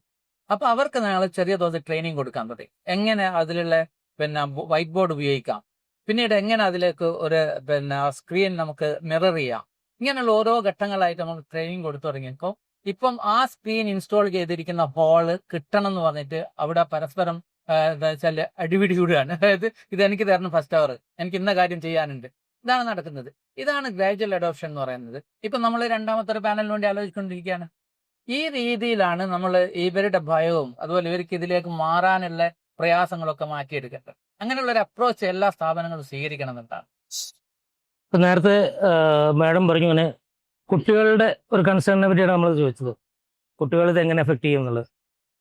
ഇത് തന്നെ ടീച്ചേഴ്സിനെ എത്രത്തോളം എഫക്ട് ചെയ്യുന്നുണ്ടാവും? ഈ ടെക്നോളജിയെ പഠിപ്പിക്കുന്നതിനും അതിൻ്റെ ഒരു സ്ട്രെസ്സും പുതിയൊരു ഇതാണ്, ഇതുവരെ പഠിപ്പിച്ചു വന്ന രീതിയല്ല. നമ്മളിപ്പോൾ ഈ ഒരു പുതിയൊരു പ്രോഡക്റ്റ് അവിടെ കൊണ്ട് അവരുടെ മുമ്പിൽ കൊണ്ടുവയ്ക്കുന്നു. ഇതിനു മുമ്പ് ഇപ്പോൾ അതിനെക്കുറിച്ച് പറയുകയാണെങ്കിൽ ആദ്യം ബ്ലാക്ക് ബോർഡ് ഉപയോഗിച്ചു. ആ ബ്ലാക്ക് ബോർഡ് ഉപയോഗിക്കുന്ന ടീച്ചറെ നമ്മൾ പ്രൊജക്ടർ ഉപയോഗിക്കാൻ വേണ്ടിയിട്ട് നിർബന്ധിച്ചു. പ്രൊജക്ടർ ഉപയോഗിച്ച് വരുമ്പോഴേക്കും നമുക്കൊരു വൈറ്റ് ബോർഡ് ഉപയോഗിക്കാൻ വേണ്ടി നിർബന്ധിച്ചു. ഇപ്പോൾ പാനൽ. ഇങ്ങനെ ടെക്നോളജി അഡോപ്റ്റ് ചെയ്യുന്ന പല സ്കൂളുകളും കോളേജുകളും ഇതിങ്ങനെ നിർബന്ധിച്ച് ഇത് കൊണ്ടുവയ്ക്കുന്നുണ്ട്. അപ്പോൾ അവർ എത്രത്തോളം സ്ട്രെസ്സ് എടുക്കുന്നുണ്ടാവാം, അവരുടെ ഇതെങ്ങനെ ഹാൻഡിൽ ചെയ്യും, ഈ സ്ട്രെസ്സ്, അവരുടെ ഈ സ്ട്രെസ്സ്, ഇതിനെ ടെക്നോളജി ഒന്ന് പേടിക്കുന്നുണ്ട്. ടീച്ചേഴ്സിന് നേരത്തെ പറഞ്ഞ പോലെ ടീച്ചേഴ്സിന് ജോലി പോവോ എന്നുള്ള പേടി, ഇത് വന്നാൽ എൻ്റെ ജോലി പോവോ, അതല്ലെങ്കിൽ ഇത് പഠിച്ചത് പെർഫോം ചെയ്യേണ്ടേ. ഇന്നത്തെ കുട്ടികളും നല്ല ടെക്നോളജി കൂടുതൽ അറിയുന്ന കുട്ടികളാണ്, അവർ മുമ്പിൽ പെർഫോം ചെയ്യണം. ഇത് അവർക്ക് എത്രത്തോളം സ്ട്രെസ് വരുന്നുണ്ട്. ഇങ്ങനെ എന്തെങ്കിലും കേസ് മാഡത്തിന് മുമ്പിൽ വന്നിട്ടുണ്ടോ? ഇപ്പം ടീച്ചേഴ്സിന്റെ കേസായിട്ടൊന്നും വന്നിട്ടില്ല. മാഷിന് അങ്ങനെ ടീച്ചേഴ്സ് പറയാറുണ്ടോ? ടീച്ചേഴ്സിന് ഞാൻ മനസ്സിലാക്കിയ ഒരു കാര്യം എന്ന് വെച്ചാല് അവര് ഒരു കംഫർട്ടബിൾ സോണിനകത്ത് മാറാൻ ഭയങ്കര അത് ഞാൻ വിചാരിച്ച പറഞ്ഞ ആ സാധനം മനുഷ്യന്റെ സൈക്കോളജി വെച്ചിട്ട് പറയാം. എൻ്റെ അടുത്ത് തന്നെ ടീച്ചർ പറഞ്ഞിട്ടുണ്ട്, ഇത് ഇനിയും കൊണ്ടുവന്ന് ഇത് ഞങ്ങൾ പഠിപ്പിക്കണ്ടേ. പക്ഷെ നമ്മൾ മനസ്സിലാക്കേണ്ട ഒരു കാര്യം, ഈ വരാൻ പോകുന്ന കുട്ടികൾ അവര് പിന്നെ ഇപ്പൊ നമ്മൾ അവർ പ്രിപ്പയർ ചെയ്യുന്നത്, അതായത് ഓരോ സ്ഥാപനത്തിന്റെ ദൗത്യം എന്താ വെച്ചാല് prepare the generation for the next generation, next ടൈമിലേക്ക്. അപ്പൊ ആ പ്രിപ്പറേഷൻ്റെ അകത്ത് ടീച്ചറുടെ കംഫർട്ട് സോൺ എന്തല്ല ഇമ്പോർട്ടന്റ് അല്ല നമ്മൾ ആദ്യം മനസ്സിലാക്കണം. അത് നമ്മൾ മുമ്പ് ഡിസ്കസ് ചെയ്ത കാര്യം. കംഫർട്ട് സോണിൽ നിന്ന് മാറാൻ നമുക്ക് എപ്പോഴും പ്രയാസം ഉണ്ടാവും. പക്ഷെ നമ്മുടെ കംഫർട്ട് സോണിൽ ഇരിക്കലല്ല ഒരു ടീച്ചറുടെ ജോലി എന്നുള്ള ആദ്യം മനസ്സിലാക്കണം. ടീച്ചറെ പ്രധാനപ്പെട്ട ജോലി എന്ന് വെച്ചാൽ prepare the children for the next Jan എന്നുള്ളതാണ്. അപ്പൊ അത് നടക്കണമെങ്കിൽ ടീച്ചറെ കംഫർട്ട് സോണിൽ നിന്ന് ഇപ്പൊ 20 കൊല്ലം മുമ്പ് കിട്ടിയ ഒരു ട്രെയിനിങ് കൊണ്ട് ഞാൻ ക്ലാസ് പോകുമ്പോൾ ഞാൻ അത് പഠിപ്പിച്ചുകൊണ്ട് 20 കൊല്ലം പിറകിലേക്കാണ് ഞാൻ എൻ്റെ കുട്ടികളെ പ്രിപ്പയർ ചെയ്യുന്നത്. 20 കൊല്ലം മുമ്പിലേക്കല്ല. 20 ദിവസം മുമ്പിലേക്ക് വേണമെങ്കിൽ ഞാൻ ഈ കംഫർട്ട് സോൺ ബ്രേക്ക് ചെയ്ത് പുതിയ കാര്യങ്ങൾ അഡാപ്റ്റ് ചെയ്യാൻ തയ്യാറായിരിക്കണം. അതുകൊണ്ട് ഒരു ടീച്ചർ എന്ന് പറയുന്നത് ഒരിക്കലും ഒരു സ്ഥാനത്ത് സ്ഥിരമായിട്ടിരിക്കേണ്ട ആളല്ല. അയാൾ ചേഞ്ചിനോടൊപ്പം മാറേണ്ട ഒരാളാണ്. കാരണം അയാൾ പ്രിപ്പയർ ചെയ്യുന്ന ഒരു ജനറേഷനാണ്, ഒരു പുതിയ ജനറേഷനാണ്. അപ്പൊ അതുകൊണ്ട് മാറിക്കൊണ്ടേയിരിക്കേണ്ട ഒരു കംഫർട്ട് സോണിൽ ഇരുന്ന് കാലം കഴിക്കേണ്ട ആളല്ല ടീച്ചർ എന്ന് പറഞ്ഞ കോൺസെപ്റ്റ്. അത് നമ്മൾ മാറ്റണം. നമ്മുടെ കോൺസെപ്റ്റ് ടീച്ചർ എന്ന് പറഞ്ഞ കോൺസെപ്റ്റ് എന്ന് വെച്ചാൽ teacher is always changing, flexible ആയിരിക്കണം ഒരു ടീച്ചർ. ഇവർക്ക് ടീച്ചർ ആവാൻ പറ്റില്ല. അതാണ് ഒന്നാമത്തെ കാര്യം. പിന്നെ രണ്ടാമത്തെ കാര്യം എന്ന് പറഞ്ഞു കഴിഞ്ഞാൽ നമുക്ക് പലപ്പോഴും വരുന്ന ഒരു പ്രശ്നം എനിക്ക് തോന്നിയിട്ടില്ലെന്ന് വെച്ചാൽ ടീച്ചേഴ്സ് മാറാൻ തയ്യാറാവും. എങ്ങനെയാണെങ്കിൽ ഞാൻ ഈ പറഞ്ഞ ഗ്രാജുവൽ അഡോപ്ഷൻ എന്ന് പറഞ്ഞ സാധനം തയ്യാറാണെങ്കിൽ ടീച്ചേഴ്സ് മാറാൻ തയ്യാറാവും. നമ്മൾ ഒന്നിച്ചിട്ട് ഒരു ടാസ്ക് കൊടുക്കുമ്പോഴാണ് നമുക്കത് അത്രയും പ്രയാസമാണ്. കാരണം ഇവർക്ക് ഇത് ശീലമില്ല. ഗ്രാജുവൽ ആയിട്ട് നമുക്കൊരു ചേഞ്ച് ഒരു ക്ലാസ് റൂമിൽ അല്ലെങ്കിൽ ഒരു സ്കൂളിൽ ഇൻട്രൊഡ്യൂസ് ചെയ്യാൻ പറ്റും. അത് ചിലപ്പോൾ ഒരു വർഷം അത് മാനേജ്മെന്റ് ശ്രദ്ധിക്കേണ്ട കേസാണ്. കേസ്. അപ്പൊ അത് ഒരു വർഷം എടുക്കുമായിരിക്കും നമുക്കത് ഇൻട്രൊഡ്യൂസ് ചെയ്ത് എടുക്കാനായിട്ട്, അല്ലെങ്കിൽ 2 വർഷം എടുക്കുമായിരിക്കും. അപ്പൊ അങ്ങനെയുള്ള ഒരു സ്ട്രാറ്റജിക് പ്ലാൻ, ഒരു സയന്റിഫിക് അപ്രോച്ച് ഫോളോ ചെയ്യണം ഫോളോ ചെയ്യാം. മാനേജ്മെന്റ്. മാത്രമേ അത് നടക്കൂ, അല്ലെങ്കിൽ അത് നടക്കില്ല. ഇപ്പൊ സാറ് ചോദിച്ചതിനകത്ത് ഏറ്റവും ബേസിക് ആയി വരുന്ന ഒരു കാര്യം, മനുഷ്യന് അവന്റെ കംഫർട്ടബിൾ സോണിൽ നിന്ന് മാറാൻ എപ്പോഴും ബുദ്ധിമുട്ടാണ്. നമ്മളത് ഏത് കേസ് എടുക്കുകയാണെങ്കിലും, ഇപ്പൊ ഒരു ആദ്യമായിട്ട് ഒരു പാരന്റ് ആവുന്ന സമയത്താണെങ്കിലും ഒരു അധ്യാപികയ്ക്ക് ഈ പറഞ്ഞ പോലെ പുതിയ ഇപ്പം എത്രയോ തവണ നമ്മുടെ എഡ്യൂക്കേഷൻ സിസ്റ്റത്തിനകത്ത് തന്നെ ഒരുപാട് മാറ്റങ്ങൾ വന്നിട്ടുണ്ട്. അത് ടെക്നോളജി മാത്രമല്ല, അല്ലാതെ തന്നെ സിലബസ് മാറുന്ന സമയത്തൊക്കെ ഈ പ്രശ്നങ്ങൾ ഉണ്ടായിട്ടുണ്ട്. സോ ആ ഒരു ബേസിക്കലി ആ ഒരു കംഫർട്ടബിൾ സോണിൽ നിന്ന് മാറാനുള്ള ഒരു ബുദ്ധിമുട്ട് കൊണ്ട് മാത്രമേ ഈ ഒരു പറയുന്നത് വരുന്നുള്ളൂ. പിന്നെ സ്ട്രെസ് എന്ന് പറഞ്ഞ ഒരു അധ്യാപിക എന്ന് പറയുമ്പോൾ അവിടെ അവരൊരു ഫാമിലിയിൽ ഒരു അമ്മയായിരിക്കും, ഒരു അച്ഛനായിരിക്കും. അപ്പൊ ഇതിന്റെ എല്ലാ സ്ട്രെസ്സിന്റെ കൂടെ ഇത്ര പെട്ടെന്ന് അവർക്ക്, ഇപ്പം മാഷ് നേരത്തെ പറഞ്ഞ പോലെ അവർക്ക് ഇപ്പൊ അവർ പറഞ്ഞു, മാഷ് നേരത്തെ പറഞ്ഞു അവരുടെ ഇൻസ്റ്റിറ്റ്യൂഷനിൽ അവർ ആദ്യം ഒന്ന് കൊണ്ടുവച്ചു, ഗ്രാജുവലി ആണ് അത് കൊടുത്തത് എന്ന് പറഞ്ഞു. അപ്പൊ ടീച്ചേഴ്സിന് പെട്ടെന്ന് ഒരു ദിവസം ഇത് കൊടുക്കുകയും ഇത് നിങ്ങൾ ഇന്ന് തൊട്ടിട്ട് ഇത് അഡാപ്റ്റ് ചെയ്യണം എന്ന് പറയുമ്പം അത് ഒരു ടീച്ചർക്ക് എന്നല്ല ഏതൊരു വ്യക്തിക്കും പെട്ടെന്ന് ഒരു ദിവസം ഒരു കാര്യം ചെയ്യുമ്പോൾ അത് സ്ട്രെസ്ഫുൾ തന്നെയാണ്. പക്ഷെ ഗ്രാജുവലി നമ്മൾ ആ കാര്യം പഠിപ്പിക്കുകയും, ഇപ്പം സാറ് പറഞ്ഞ പോലെ അതൊരു മാനേജ്മെന്റിന്റെ ഭാഗത്തുനിന്ന് വരേണ്ട ഒരു കാര്യമാണ്. അവരെ പ്രിപ്പയർ ചെയ്യിപ്പിക്കുക, ടീച്ചേഴ്സിനെ പ്രിപ്പയർ ചെയ്യിപ്പിക്കുക എന്നുള്ളൊരു കാര്യം. കാരണം ഈ പറഞ്ഞ ഒരു അധ്യാപിക എന്ന് പറയുന്നത് ഒരിക്കലും ഞാൻ ചേഞ്ച് ചെയ്യില്ല എന്ന് പറഞ്ഞിരിക്കാൻ പറ്റുന്ന ഒരാളല്ല. പിന്നെ നമ്മുടെ പിള്ളേരെന്ന് പറയുന്ന ഈ പറഞ്ഞ ജെൻസെഡിനെയും ആൽഫ കിഡ്സിനെയും ഒന്നും നമുക്ക് നമ്മുടെ പഴയ ട്രഡീഷൻ ആ വേ വെച്ചിട്ട് പഠിപ്പിക്കാൻ പറ്റില്ല. ഇനി പഠിപ്പിച്ചാൽ പോലും അവരെ നമ്മൾ പ്രിപ്പയർ ചെയ്യിപ്പിക്കുകയാണ് ചെയ്യുന്നത് എല്ലാ കാര്യത്തിലും. ഇപ്പം കൗൺസിലിങ്ങിന് വരുന്ന പാരന്റ്സ് മിക്കപ്പോഴും നമ്മൾ ചോദിക്കുന്ന സമയത്ത് കുട്ടികളെ വീട്ടിലെ കാര്യങ്ങളൊന്നും ചെയ്യിക്കില്ല എന്ന് പറയാറുണ്ട്. അപ്പൊ അവിടെ പോലും കുട്ടിയെ ജീവിക്കാൻ പ്രിപ്പയർ ചെയ്യിപ്പിക്കുന്നില്ല എന്നുള്ളൊരു പ്രശ്നം വരുന്നുണ്ട്.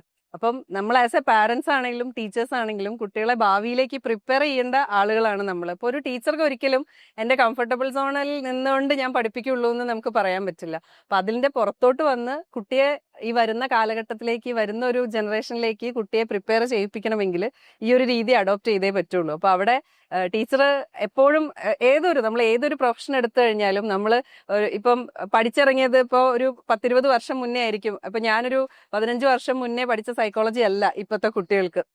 അപ്പൊ അവിടെ ഞാൻ പഠിക്കുന്ന കാലത്ത് സ്ക്രീൻ അഡിക്ഷൻ ഒന്നും ഇല്ല. പക്ഷെ ഇപ്പം നമ്മൾ പഠിക്കാത്തൊരു കാര്യമാണ് ഇപ്പൊ ചെയ്തുകൊണ്ടിരിക്കുന്നത്. അപ്പൊ നമ്മൾ ഇത് കണ്ടിന്യൂസ്ലി ലേൺ ചെയ്തുകൊണ്ടിരിക്കുകയാണ്. സോ ഏതൊരു പ്രൊഫഷൻ പോലെ ഏറ്റവും കൂടുതൽ ലേൺ ചെയ്തുകൊണ്ടിരിക്കേണ്ട ഒരു പ്രൊഫഷനാണ് ഒരു അധ്യാപിക അല്ലെങ്കിൽ ഒരു അധ്യാപകൻ എന്ന് പറയുന്നത്. സോ ഒരു ടീച്ചറെ സംബന്ധിച്ച് അവർ ആ കംഫർട്ടബിൾ സോണിൽ നിന്ന് പുറത്തു വരികയും ഈ പറയുന്ന ഒരു മാറ്റം അവരിലൂടെ കാണിച്ചു കൊടുക്കുകയും അതിനനുസരിച്ച് കുട്ടികളെ പ്രിപ്പയർ ചെയ്യിപ്പിക്കുകയും ചെയ്യേണ്ട ആൾക്കാരാണ്. അപ്പം സ്ട്രെസ് തീർച്ചയായിട്ടും ഉണ്ടാവും. ഈ പറഞ്ഞ പോലെ പെട്ടെന്ന് ഒരു മാറ്റം മനുഷ്യന്റെ ബേസിക് സ്വഭാവമാണ്, അത് കംഫർട്ടബിൾ സോൺ നിന്ന് പുറത്തേക്ക് വരിക എന്നുള്ളത്. പക്ഷെ അത് ഇമ്പോസിബിൾ ആയിട്ടുള്ള ഒരു കാര്യമല്ല. ഇതേ ടെക്നോളജി മാറാൻ സ്കൂളുകളിൽ ഇത് അനിവാര്യമാണ്, കുട്ടികളെ പഠിപ്പിക്കുക എന്നുള്ളതാണ്. ഇത് തന്നെ പല ഓഫീസിലും നേരത്തെ പറഞ്ഞ ടെക്നോളജി പല വലിയ വലിയ കോർപ്പറേറ്റ് ഓഫീസുകളിലൊക്കെ ചെയ്യുന്നുണ്ട്. പക്ഷെ പല ബിസിനസ് സ്ഥാപനങ്ങളും ഇപ്പോഴും മടിക്കുന്നുണ്ട് ഈ ടെക്നോളജി അഡോപ്റ്റ് ചെയ്യൽ. ഇപ്പോൾ അങ്ങനെ തന്നെ പല മീഡിയം ലെവൽ കോർപ്പറേറ്റ് ഓഫീസുകളിലോ അല്ലെങ്കിൽ മീഡിയം ലെവൽ ഓഫീസുകളിലൊക്കെ ഇപ്പോൾ ട്രെയിനിങ് കൊടുക്കുന്നുണ്ട്.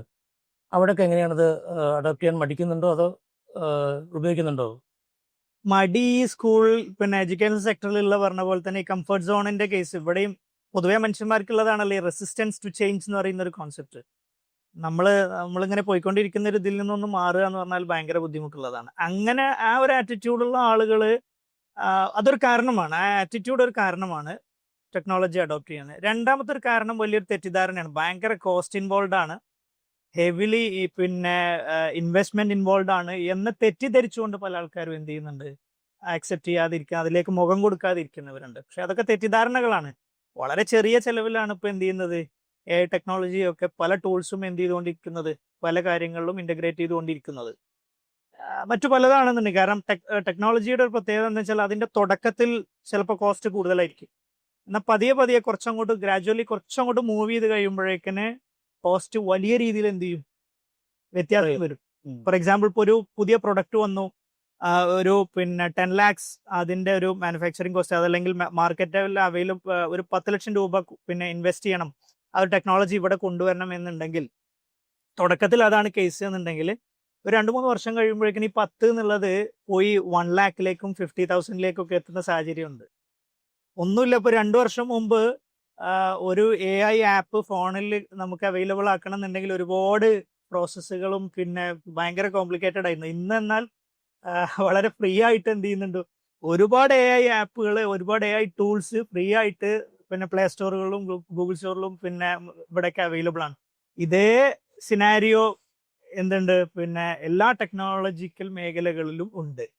അപ്പൊ അതിന് വേണ്ടത് ഒന്ന് ഈ പറഞ്ഞ പോലെ ചേഞ്ച് ചെയ്യാനുള്ള ആറ്റിറ്റ്യൂഡ്, ചേഞ്ചസിനെ അഡോപ്റ്റ് ചെയ്യാനുള്ള ആറ്റിറ്റ്യൂഡ്. ആ ചേഞ്ചസ് പോസിറ്റീവ് ആണെന്നുണ്ടെങ്കിൽ ആദ്യം എടുക്കേണ്ടത് ഞാനായിരിക്കണം എന്ന ആറ്റിറ്റ്യൂഡ് ഓൺടർപ്രണേഴ്സിലും ഇൻവെസ്റ്റേഴ്സിലും ഉണ്ടാകുക. രണ്ടാമത്തത് ടെക്നോളജിയോട് മുഖം തിരിഞ്ഞിരിക്കാതിരിക്കാതെ എൻ്റെ ഇൻവെസ്റ്റ്മെന്റിനെയും എൻ്റെ സ്റ്റാഫുകളെയും എൻ്റെ കമ്പനിയെയും എല്ലാം ബ്രാൻഡ് ചെയ്യുന്നിടത്തും ഓപ്പറേഷൻസിനെ അവിടുത്തെ എഫിഷ്യൻസി വർദ്ധിപ്പിക്കുന്നിടത്തും വലിയ പങ്ക് വഹിക്കുന്നുണ്ട് എന്ന യാഥാർത്ഥ്യം എന്ത് ചെയ്യണം, ഓൺടർപ്രണേഴ്സ് തിരിച്ചറിയണം. അതൊരു ഫാക്റ്റാണ്. ആ ഫാക്ട് ഇനിയും തിരിച്ചറിഞ്ഞിട്ടില്ല എന്നുണ്ടെങ്കിൽ നമ്മൾ എന്തായി പോകും, ഔട്ട്ഡേറ്റഡ് ആയി. ഇതിന് ഈ തിരിച്ചറിവിനെ കുറിച്ച് പറഞ്ഞപ്പോൾ എനിക്ക് വേറൊരു കാര്യമുള്ളത്, അതായത് ടീച്ചേഴ്സിന് ഉണ്ടാവേണ്ട ഒരു തിരിച്ചറിവുണ്ട്. അതായത് നമ്മൾ ഇപ്പൊ ഇരിക്കുന്ന കംഫർട്ട് സോൺ എന്ന് പറയുന്നത് വളരെ ഡിഫിക്കൽട്ട് ആയിട്ടുള്ള ഒരു സാധനമാണ്. അതെന്തുകൊണ്ട് നമ്മൾ ഇത്രയും കാലം അത് ചെയ്തത് കൊണ്ട് നമുക്കത് കംഫർട്ടബിൾ ആയിട്ട് തോന്നുന്നേ ഉള്ളൂ. യഥാർത്ഥത്തിൽ ഒരു ടെക്നോളജി ഇന്റഗ്രേറ്റ് ചെയ്യുന്നതോടെ സംഭവിക്കുന്നത് എന്താന്ന് പറഞ്ഞാൽ, ടീച്ചേഴ്സിന്റെ ജീവിതം ഇങ്ങനെ ബോറടിച്ചു പോകാനുള്ള ഒരു കാരണം എന്തുകൊണ്ടാണെന്ന് വെച്ചാൽ അവർ ചെയ്യുന്ന വർക്ക് എന്നും ഒരേ കാര്യമാണ്. അതൊരു റിപ്പിറ്റേറ്റീവ് ആയിട്ടുള്ള കുറേ സാധനങ്ങൾ അവർ ചെയ്യുന്നത്. അതുകൊണ്ടാണ് ഈ ടീച്ചർ ബേൺ ഔട്ട് എന്ന് പറഞ്ഞിട്ട് ആൾക്കാർ പെൻഡപ്പായിട്ട് റിസൈൻ ചെയ്ത് പോകുന്ന എത്രയോ കേസ് എനിക്കറിയാം. വോളണ്ടറി റിട്ടയർമെന്റ് എടുക്കുന്ന കേസ് ഉണ്ട്. ഇതൊക്കെ നടക്കുന്നത് റിപ്പിറ്റേറ്റീവ് ആയിട്ടുള്ള കാര്യങ്ങൾ ചെയ്യുന്നതുകൊണ്ടാണ്. ഈ റിപ്പിറ്റേറ്റീവ് ആയിട്ടുള്ള കാര്യങ്ങൾ നമുക്ക് AI-നെ ഏൽപ്പിച്ചു കൊടുത്താൽ ഇവർക്ക് കൂടുതൽ കാര്യങ്ങൾ, അതായത് ക്ലാസ് റൂമിൽ കുട്ടികളുടെ കംഫർട്ട്, വെൽനസ്, ഇത്തരം കാര്യങ്ങൾ കോൺസെൻട്രേറ്റ് ചെയ്യാൻ പറ്റും. ക്രിയേറ്റിവിറ്റി ഭയങ്കരമായിട്ട് കൂടും. അതുപോലെ മറ്റ് മേഖലകളിൽ ഇവർ ഉപയോഗിക്കാൻ പറ്റും, ഇവരെ ടൈം സേവ് ചെയ്യാൻ പറ്റും. അതുകൊണ്ട് യഥാർത്ഥത്തിൽ അവർ ഇപ്പൊ ഇരിക്കുന്നതല്ല അവരുടെ കംഫർട്ട് സോൺ ആകേണ്ടത്. അതിൽ എത്രയോ കംഫർട്ടബിൾ ആയിട്ടുള്ള ഒരു സോൺ അവർക്ക് മുമ്പിൽ ഉണ്ട്. അതവർ മനസ്സിലാക്കിയിട്ട് അതിലേക്ക് വരികയാണ് യഥാർത്ഥത്തിൽ അവർ ചെയ്യുന്നത്. അത് ഭയങ്കര ആസ്വാദ്യകരവുമാണ്. ഈ പറഞ്ഞ പോലെ ചടഞ്ഞിരിക്കേണ്ട നിരാശപ്പെടണമെന്നല്ല, ഭയങ്കരമായിട്ട് ക്രിയേറ്റീവ് ആയിട്ടുള്ള. ഇത് കുട്ടികളുടെ മോട്ടിവേഷൻ ഭയങ്കരമായിട്ട് കൂട്ടും. അതാണ് അതാണ് അതിന്റെ വേറൊരു സൈഡ് എഫക്ട് എന്ന് പറയുന്നത്. സൈഡ് എഫക്ട് എന്ന് പോസിറ്റീവ് ആയിട്ട് ഞാൻ പറയാണ്. അതിന്റെ ഒരു ഇമ്പാക്ട് അതാണ്. അതെ അത് കുട്ടികൾ ഭയങ്കര മോട്ടിവേറ്റഡ് ആവും. കുട്ടികൾ മോട്ടിവേറ്റഡ് ആവുമ്പോൾ ഒരു ടീച്ചർക്ക് അടങ്ങിയിരിക്കാൻ പറ്റില്ല എന്നതാണ്. അതോടെ ക്ലാസ് വേറൊരു ലെവലിലേക്ക് എത്തും. ഇങ്ങനെ ഒരു സുന്ദരമായ ലോകം അവരുടെ മുമ്പിലുണ്ട്. ഇത് ഞാൻ എന്റെ ക്ലാസ്സിൽ ഞാൻ ഇന്ററാക്റ്റീവ് പാനൽ ഉപയോഗിക്കുന്നുണ്ട്. അതുകൊണ്ട് എനിക്കത് അറിയാം. അപ്പോൾ അത് ഇന്ററാക്റ്റീവ് പാനൽ പലപ്പോഴും ഒരു യൂട്യൂബ് കാണിച്ചു കൊടുക്കാനോ ഒരു പവർ പോയിന്റ് പ്രസന്റേഷനോ വേണ്ടി മാത്രമല്ല, ഒരുപാട് ഇന്ററാക്റ്റീവ് ടൂൾസ് നേരത്തെ പറഞ്ഞതുപോലെ ഫ്രീ ആയിട്ട് അവൈലബിൾ ആണ്. ഇവിടെ പലപ്പോഴും നമുക്കുള്ള എക്സ്പീരിയൻസ് സാർ ഇപ്പോൾ ഈ പറഞ്ഞ പോലെ പല ആൾക്കാർക്ക് ഇന്ററാക്റ്റീവ് പാനൽ ഉള്ള സ്ഥാപനങ്ങളിൽ പോലും പല ആളുകളും ഇപ്പോഴും തെറ്റിദ്ധരിച്ചു വെച്ചിരിക്കുന്ന ഒരു കാര്യം, ഒരു പ്രൊജക്ടറിന്റെ കുറച്ചും കൂടി ഒരു അഡ്വാൻസ്ഡ് സാധനം മാത്രമാണ് ഇന്ററാക്റ്റീവ് പാനൽ. അതുകൊണ്ട് തന്നെ അതിൽ ഇൻവെസ്റ്റ് ചെയ്യുന്ന സമയത്ത് പല ആൾക്കാരും ഒരു 20,000 25K ഒക്കെ കൊടുത്തു കഴിഞ്ഞാൽ നല്ല പ്രൊജക്ടർ കിട്ടുമല്ലോ, പിന്നെ എന്തിനാണ് പിന്നെ 75 1 lakh ഇൻവെസ്റ്റ് ചെയ്തിട്ട് നമ്മൾ എന്ത് ചെയ്യുന്ന ഒരു TV വാങ്ങി, അല്ലെങ്കിൽ ഒരു ഗൂഗിൾ TV വാങ്ങി വെച്ചാൽ എന്ത് ചെയ്യും, ചെറിയ പൈസ ഉള്ളൂല്ലോ എന്ന് പറയുന്നുണ്ട്. അത് ഈ പറഞ്ഞ പോലെ ഒരു PPT കാണിക്കാനുള്ള ഒരു സാധനമായിട്ട് അതിനെ ചുരുക്കി കാണിച്ചാൽ അവിടേക്ക് എന്ത് ചെയ്യേണ്ടതുണ്ട്, ഈ പാനലുകളിൽ ഇന്റഗ്രേറ്റ് ചെയ്തിട്ടുള്ള AI ടെക്നോളജീസ്, AI ടൂൾസ്, പിന്നെ മറ്റെന്തൊക്കെ ഉപയോഗങ്ങൾ, ഈ പിന്നെ ടീച്ചിങ് മെത്തഡോളജീസിൽ എങ്ങനെയൊക്കെ അതിനെ അഡോപ്റ്റ് ചെയ്യാം എന്നുള്ളതിൽ ഒരു അവയർനെസ്സും എഡ്യൂക്കേഷനും ശരിക്കും നിങ്ങളെ പോലുള്ള ആളുകൾ എന്ത് ചെയ്യേണ്ടതുണ്ട്. അവയർനെസിന്റെ ഒരു കുറവ് ഇതിൽ നല്ലപോലെ ഉണ്ട് എന്നുള്ളതാണ് അതിന്റെ ഒരു. ഗാഡ്ജറ്റിന്റെ അത്രയും ഇമ്പോർട്ടന്റ് ആണ് ട്രെയിനിങ് എന്ന് പറയുന്നത്. അത്രയും ഇമ്പോർട്ടന്റ് ആണ്. ഇതില് ഒരു കാര്യം എന്താ വെച്ചാല്, ഇപ്പൊ ഞാൻ പറഞ്ഞിട്ട് നമ്മുടെ കുട്ടികൾക്ക് ഇപ്പം നമ്മൾ കൊടുക്കുന്ന ഈ മൊബൈലിലൊക്കെ ക്ലാസ് റൂമിൽ നിരോധിച്ചിരിക്കുകയാണ്. ഞാൻ വർക്ക് ചെയ്ത ഒരു പുറത്തൊരു സ്ഥാപനമുണ്ട്. അവിടെ നമ്മൾ ചെയ്തുകൊണ്ടിരുന്ന ഒരു കാര്യം എന്താന്ന് പറഞ്ഞാല്, കോളേജ് തുറക്കുന്നതിന്റെ മുമ്പ് വെക്കേഷന് ഒരു ദിവസം അവിടെ വലിയൊരു ഇലക്ട്രോണിക് ഫെയർ നടക്കും. ആ ഫെയറിൽ ടീച്ചേഴ്സിനും കുട്ടികൾക്കൊക്കെ ഗാഡ്ജറ്റ്സ് വാങ്ങിക്കാം. ഇങ്ങനെ ഗാഡ്ജറ്റ്സ് വാങ്ങിച്ചിട്ട് അത് നമ്മുടെ സാലറിയിൽ നിന്നും കുട്ടികളെ സ്റ്റൈപ്പൻഡിൽ നിന്നും അത് ഇൻസ്റ്റാൾമെന്റിലാണ് അടക്കപ്പെടുന്നത്. അതുകൊണ്ട് എല്ലാവരും റെഡിയാണ് സ്കൂൾ തുറക്കുമ്പോഴേക്ക്. ഒരു കുട്ടി ഒരു ഗാഡ്ജറ്റ് ഇല്ലാതെ ക്ലാസ്സിൽ വന്നാൽ അവനെ ഞാൻ പുറത്താക്കേണ്ട ഒരു അവസ്ഥയാണ് അവിടെ. അതാണ്. അപ്പൊ ഇത് കൊണ്ടുവന്നാൽ വേറൊരു കാര്യം എന്താ വെച്ചാൽ, അവൻ ചെയ്ത ഹോംവർക്ക് അവന് എന്റെ ഇന്ററാക്റ്റീവ് പാനലിലേക്ക് ഡയറക്റ്റ് എന്ത് ചെയ്യാൻ പറ്റും, മിറർ ചെയ്യാൻ പറ്റും. അപ്പോൾ അതിൽ എനിക്ക് എന്ത് ചെയ്യാൻ പറ്റും എന്ന് വെച്ചാൽ, നല്ല വർക്കിനെ അപ്രീഷിയേറ്റ് ചെയ്യാൻ പറ്റും. എവിടെയെങ്കിലും ഒരു മിസ്റ്റേക്ക് ഒരു കുട്ടി ചെയ്തിട്ടുണ്ട്, അത് ചിലപ്പോൾ കോമൺ ആയിട്ട് പലരും ചെയ്തിട്ടുണ്ടാവും. എനിക്ക് ആ ബോർഡിൽ വെച്ചിട്ട് അതെന്താന്ന് പറഞ്ഞു കൊടുക്കാൻ പറ്റും. അങ്ങനെ അതൊരു പ്രത്യേക ലോകം തന്നെയാണ്. അങ്ങനത്തെ ഒരുപാട് എഫേർട്ട് സേവ് ചെയ്യാൻ പറ്റുമല്ലോ അവിടെ, ഒരുപാട് ചെയ്യാൻ പറ്റും. അതുപോലെ കൃത്യമായിട്ട് പിൻ പോയിന്റ് ചെയ്ത് നമുക്ക് പറഞ്ഞു കൊടുക്കാൻ പറ്റും. പിന്നെ അവർക്കും ഭയങ്കര ഹാപ്പിയാണ്. എന്താ വെച്ചാൽ അവരുടെ ഒരു സാധനം പ്രൊജക്ട് ചെയ്തിട്ട് അതിലേക്ക് കാണുകയൊക്കെ ചെയ്യുമ്പോൾ. അത് മാത്രമല്ല, ഇപ്പൊ മാഡത്തിന്റെ ഒരു സബ്ജക്റ്റുമായിട്ട് അതിനെ നമുക്ക് ലിങ്ക് ചെയ്യാൻ പറ്റുന്നല്ലോ. അന്ന് ഈ ഗാഡ്ജറ്റിനോടുള്ള പാരന്റ്സിന്റെ ഒരു ആറ്റിറ്റ്യൂഡ്, കുട്ടികൾ അതിനെ മിസ്യൂസ് ചെയ്യുന്നു എന്നുള്ളതാണല്ലോ. ക്യൂരിയോസിറ്റി കൂടുമ്പോഴാണല്ലോ മിസ്യൂസ് ചെയ്യുന്നത്, എന്ത് ചെയ്യുന്നത്, മിസ്യൂസേജിലേക്ക് മറ്റൊക്കെ പോകുന്നത്. ഇതിപ്പോ നമ്മളെ കയ്യിൽ വളരെ ചെറുപ്പം മുതലേ പിന്നെ ടാബുകളും ഗാഡ്ജറ്റുകളും ഉപയോഗിച്ച് ശീലമുള്ള ആളുകൾക്ക് അതിനെ മിസ്യൂസ് ചെയ്യാനൊന്നും എന്തില്ലാവില്ല തോന്നുന്നില്ല. ഇപ്പൊ സാർ ഇപ്പോൾ ഒരു പുതിയ വേറെ സ്ഥലത്ത് പിന്നെ പഠിപ്പിച്ചപ്പോഴുണ്ടായ ഒരു അനുഭവമാണ്. അവരെ സംബന്ധിച്ചിടത്തോളം ഒരു ടാബോ അതല്ലെങ്കിൽ പിന്നെ ഒരു ലാപ്ടോപ്പോ ഒരു ഫോണോ ഒന്നും അത്ര വലിയൊരു സംഭവം ആയിരിക്കില്ല. അപ്പൊ അത് അവരുടെ ആവശ്യങ്ങൾക്ക് വേണ്ടിയിട്ട് എന്താവുള്ളൂ, തീർച്ചയായിട്ടും ഉപയോഗിക്കുള്ളൂ. ഞാൻ അങ്ങനെ മനസ്സിലാക്കി. നമുക്കൊക്കെ നമ്മുടെ മക്കളെ കുറിച്ചുള്ള പ്രധാനപ്പെട്ട പരാതി എന്ന് പറഞ്ഞാല് അവര് ഈ മൊബൈൽ മിസ്യൂസ് ചെയ്യുന്നു എന്നുള്ളതാണ്. അപ്പൊ ഈ മിസ്യൂസ് ചെയ്യാനുള്ള അവസരം കുറക്കുക എന്നുള്ളത് മാത്രമാണ് നമ്മുടെ മുമ്പിലുള്ള ഒരു വഴി. അത് കുറക്കാനുള്ള ഒരുപാട് വഴികൾ നമുക്കുണ്ട്. അതിലൊരു വഴിയാണ് എന്താ വെച്ചാല് ഈ എഡ്യൂക്കേഷൻ ആപ്ലിക്കേഷൻസ് നമ്മുടെ മൊബൈലിൽ ഡൗൺലോഡ് ചെയ്യുക എന്നുള്ളതാണ്. പിന്നെ നമ്മുടെ എഡ്യൂക്കേഷണൽ കോണ്ടന്റ് തന്നെ എന്ത് ചെയ്യാന്ന് പറഞ്ഞാൽ, അവര് കൂടുതൽ സമയം സ്പെൻഡ് ചെയ്യുന്നുണ്ടാവും ഒരു പക്ഷേ ഗെയിം കളിച്ചിട്ടായിരിക്കും. അങ്ങനെയാണെങ്കിൽ നമ്മുടെ ഈ കോണ്ടന്റിന് എന്താ വെച്ചാൽ ഒരു ഗെയിമിഫിക്കേഷൻ വഴി അവർക്ക് കളിക്കാനുള്ള ഒരു ഗെയിമാക്കി മാറ്റാം. ഈ പലപ്പോഴും അവരിൽ ഉണ്ടാക്കുന്ന ഒരു അഡിക്ഷൻ ഉണ്ടാക്കുന്ന ഒരു ഭാഗം എന്ന് പറഞ്ഞാൽ അതിന്റെ ലെവലാണ്. അതായത് ഇപ്പോൾ ഒന്നാമത്തെ ലെവൽ നമ്മൾ സക്സസ്ഫുള്ളി കംപ്ലീറ്റ് ചെയ്താൽ ഉടനെ തന്നെ രണ്ടാമത്തെ ലെവൽ ഓപ്പൺ ചെയ്യാണ്. അപ്പൊ നമുക്ക് ഒരു സ്ഥലത്തും ഒരു സ്റ്റോപ്പ് ഇല്ല, അടുത്ത മൂന്നാമത്തെ ലെവൽ എത്തുകയാണ്. ഇതുപോലെ നമ്മുടെ കോണ്ടന്റിനെ നമുക്ക് ഗെയിമിഫൈ ചെയ്യാൻ പറ്റിയാൽ കുട്ടികൾ അത് ഇത്രയും ആവേശത്തോടെ തന്നെ കളിക്കും. അതാണ് അതിന്റെ ഒരു മെച്ചം. ഇപ്പൊ ഞാൻ എന്റെ ഒരു അനുഭവം ഗെയിമിഫിക്കേഷന് പറ്റിയ ആപ്പുകൾ ഏതെങ്കിലും ഉണ്ടെങ്കിൽ അതും കൂടെ പറഞ്ഞു കൊടുത്താൽ എന്താ പറയാ. ഞാൻ എന്റെ ഒരു അനുഭവം പറയാം. അതായത് ഈ UPSCയുടെ പരീക്ഷയ്ക്ക് നമുക്കൊരു കുറെ വൊക്കാബുലറി പഠിക്കാനുണ്ട്. ആ വൊക്കാബുലറി എന്ന് പറഞ്ഞു കഴിഞ്ഞാൽ നമുക്ക് ഒരിക്കലും ഓർമ്മിക്കാൻ പറ്റാത്തതാണ്. പിന്നെ അതിന്റെ മീനിങ് എന്ന് പറയുന്നത് അങ്ങനെ തന്നെയാണ്. അപ്പൊ അവർ ചെയ്യുന്നത് ഒരു വൊക്കാബുലറി ഐറ്റം കൊടുക്കും, അതിന് 4 ഡിസ്ട്രാക്ഷൻ കൊടുക്കും. അപ്പൊ നമ്മൾ ഇത് കഹൂട്ട് എന്ന് പറഞ്ഞ ഒരു ആപ്പിന്റെ അകത്ത് നമ്മൾ ഇതുപോലെ തന്നെ 10 വേർഡ് ഒരു ദിവസം 10 വേർഡും അതിന്റെ 4 ഡിസ്ട്രാക്ഷൻ കറക്റ്റ് വേർഡ് നമ്മൾ മാർക്ക് ചെയ്ത് കൊടുത്താൽ ആ കഹൂട്ട് എന്ന് പറഞ്ഞ ആപ്പ് അതിനെ ഒരു ഗെയിമായിട്ട് കൺവേർട്ട് ചെയ്യും. അങ്ങനെ ഗെയിമായിട്ട് കൺവേർട്ട് ചെയ്ത് അത് ഭയങ്കര ത്രില്ലിംഗ് ആയിട്ടുള്ള ഗെയിമൊക്കെ ആക്കാം. നമുക്ക് ഉദാഹരണത്തിന് ഒരു ഏലിയൻ അറ്റാക്ക് ഒക്കെ ആയിട്ട് അതിനെ മാറ്റാം. അപ്പൊ ഏലിയൻ അറ്റാക്ക് എന്ന് പറഞ്ഞാൽ ഈ ഏലിയൻസ് ഉപയോഗിക്കുന്ന ഓരോ ബോംബും ഓരോ വൊക്കാബുലറി ഐറ്റം ആയിരിക്കും. അപ്പൊ അതിൽ കറക്റ്റ് ഗൺ ഉപയോഗിച്ച് നമ്മൾ പിന്നെ ഷൂട്ട് ചെയ്താൽ മാത്രമേ അതിനെ നമുക്ക് ഡിസ്ട്രോയ് ചെയ്യാൻ പറ്റുള്ളൂ. അപ്പൊ ഈ ഗെയിം ഒരു കുട്ടി ഒരു 4-5 പ്രാവശ്യം കളിക്കുമ്പോഴേക്കും ഈ 10 വേർഡ്സ് അതിന്റെ മീനിങ് അവൻ അറിയാം. പിന്നെ അടുത്ത 10 വേർഡ് എടുക്കും. ഇങ്ങനെ നമ്മൾ ഏകദേശം ഒരു 100 വേർഡ്സ് ഒക്കെ നമ്മൾ മാസ്റ്റർ ചെയ്യാൻ വളരെ എളുപ്പത്തിൽ പറ്റിയിട്ടുണ്ട്. ഈ രീതിയിൽ നമ്മൾ എന്ത് വെച്ചാൽ നമ്മുടെ കോണ്ടന്റിനെ എന്ത് ചെയ്യാന്ന് പറഞ്ഞാൽ ഗെയിമിഫൈ ചെയ്ത് കുട്ടികൾക്ക് കൊടുക്കുക എന്നുള്ളതാണ്. അങ്ങനെ ആ അഡിക്ഷനെ അല്ലെങ്കിൽ ആ മിസ്യൂസിനെ നമ്മളൊരു ഗുഡ് യൂസ് ആക്കിയിട്ട് കൺവേർട്ട് ചെയ്യാണ് നമ്മൾ ചെയ്യേണ്ടത്. അല്ലാതെ അത് ബ്ലെയിം ചെയ്തത് കൊണ്ടോ അല്ലെങ്കിൽ മൊബൈൽ കൊടുക്കാതിരിക്കുന്നതോ അല്ല യഥാർത്ഥത്തിലുള്ള ഒരു അപ്രോച്ച് നമ്മൾ മനസ്സിലാക്കാം. മാഷി പറഞ്ഞതില് ഇപ്പൊ ഗെയിം ഒരു അഡിക്ഷൻ ആണെന്ന് പറയുന്ന പോലെ തന്നെ ഒരു 1 വയസ്സ് 2 വയസ്സുള്ള കുട്ടികൾ മുതൽ ഫോണിൽ ഏറ്റവും കൂടുതൽ യൂസ് ചെയ്യുന്നത് ഇപ്പോ നമ്മുടെ റീൽസ് ആണ്. റീൽസിന്റെ പ്രശ്നം എന്താന്ന് വെച്ച് കഴിഞ്ഞാല് ഒരു 9 to 10 സെക്കൻഡ്സ് ഒക്കെ പിള്ളേർ ഒരു റീല് കാണുന്നുള്ളൂ. ഇത് കാണുമ്പോഴേക്കും അവർ ഇത് ചേഞ്ച് ചെയ്യാണ്. അപ്പൊ ഈ ചേഞ്ച് ചെയ്യുന്ന സമയത്ത് ഇവരുടെ ബ്രെയിനിന് അത്രയും പ്ലഷർ കിട്ടുന്ന കാര്യം മാത്രമേ ഇവർ കണ്ടിരിക്കുന്നുള്ളൂ. അപ്പൊ വളരെ ചെറിയ പ്രായത്തിൽ തൊട്ടേ ബ്രെയിന് അവർക്ക് ഏറ്റവും പ്ലഷർ ആയിട്ടുള്ള കാര്യത്തിൽ മാത്രം നിന്ന് ഫോക്കസ് ചെയ്ത് പഠിച്ചു തുടങ്ങും. അപ്പൊ ഇതുകൊണ്ട് വരുന്ന ഒരുപാട് പ്രശ്നങ്ങൾ ഇപ്പൊ റിസർച്ചിൽ ഏറ്റവും കൂടുതൽ നടക്കുന്ന ഒരു കാര്യമാണ്. അപ്പം കുട്ടികൾക്ക് ഇപ്പൊ ഒരു ക്ലാസ് റൂമിൽ ഇരിക്കുമ്പം അവരെ സംബന്ധിച്ച് ഇത്രയും റീൽസ് കണ്ട് അത്രയും പ്ലഷർ കിട്ടിയിട്ടാണ് കുട്ടികൾ സ്കൂളിലേക്ക് പോകുന്നത്.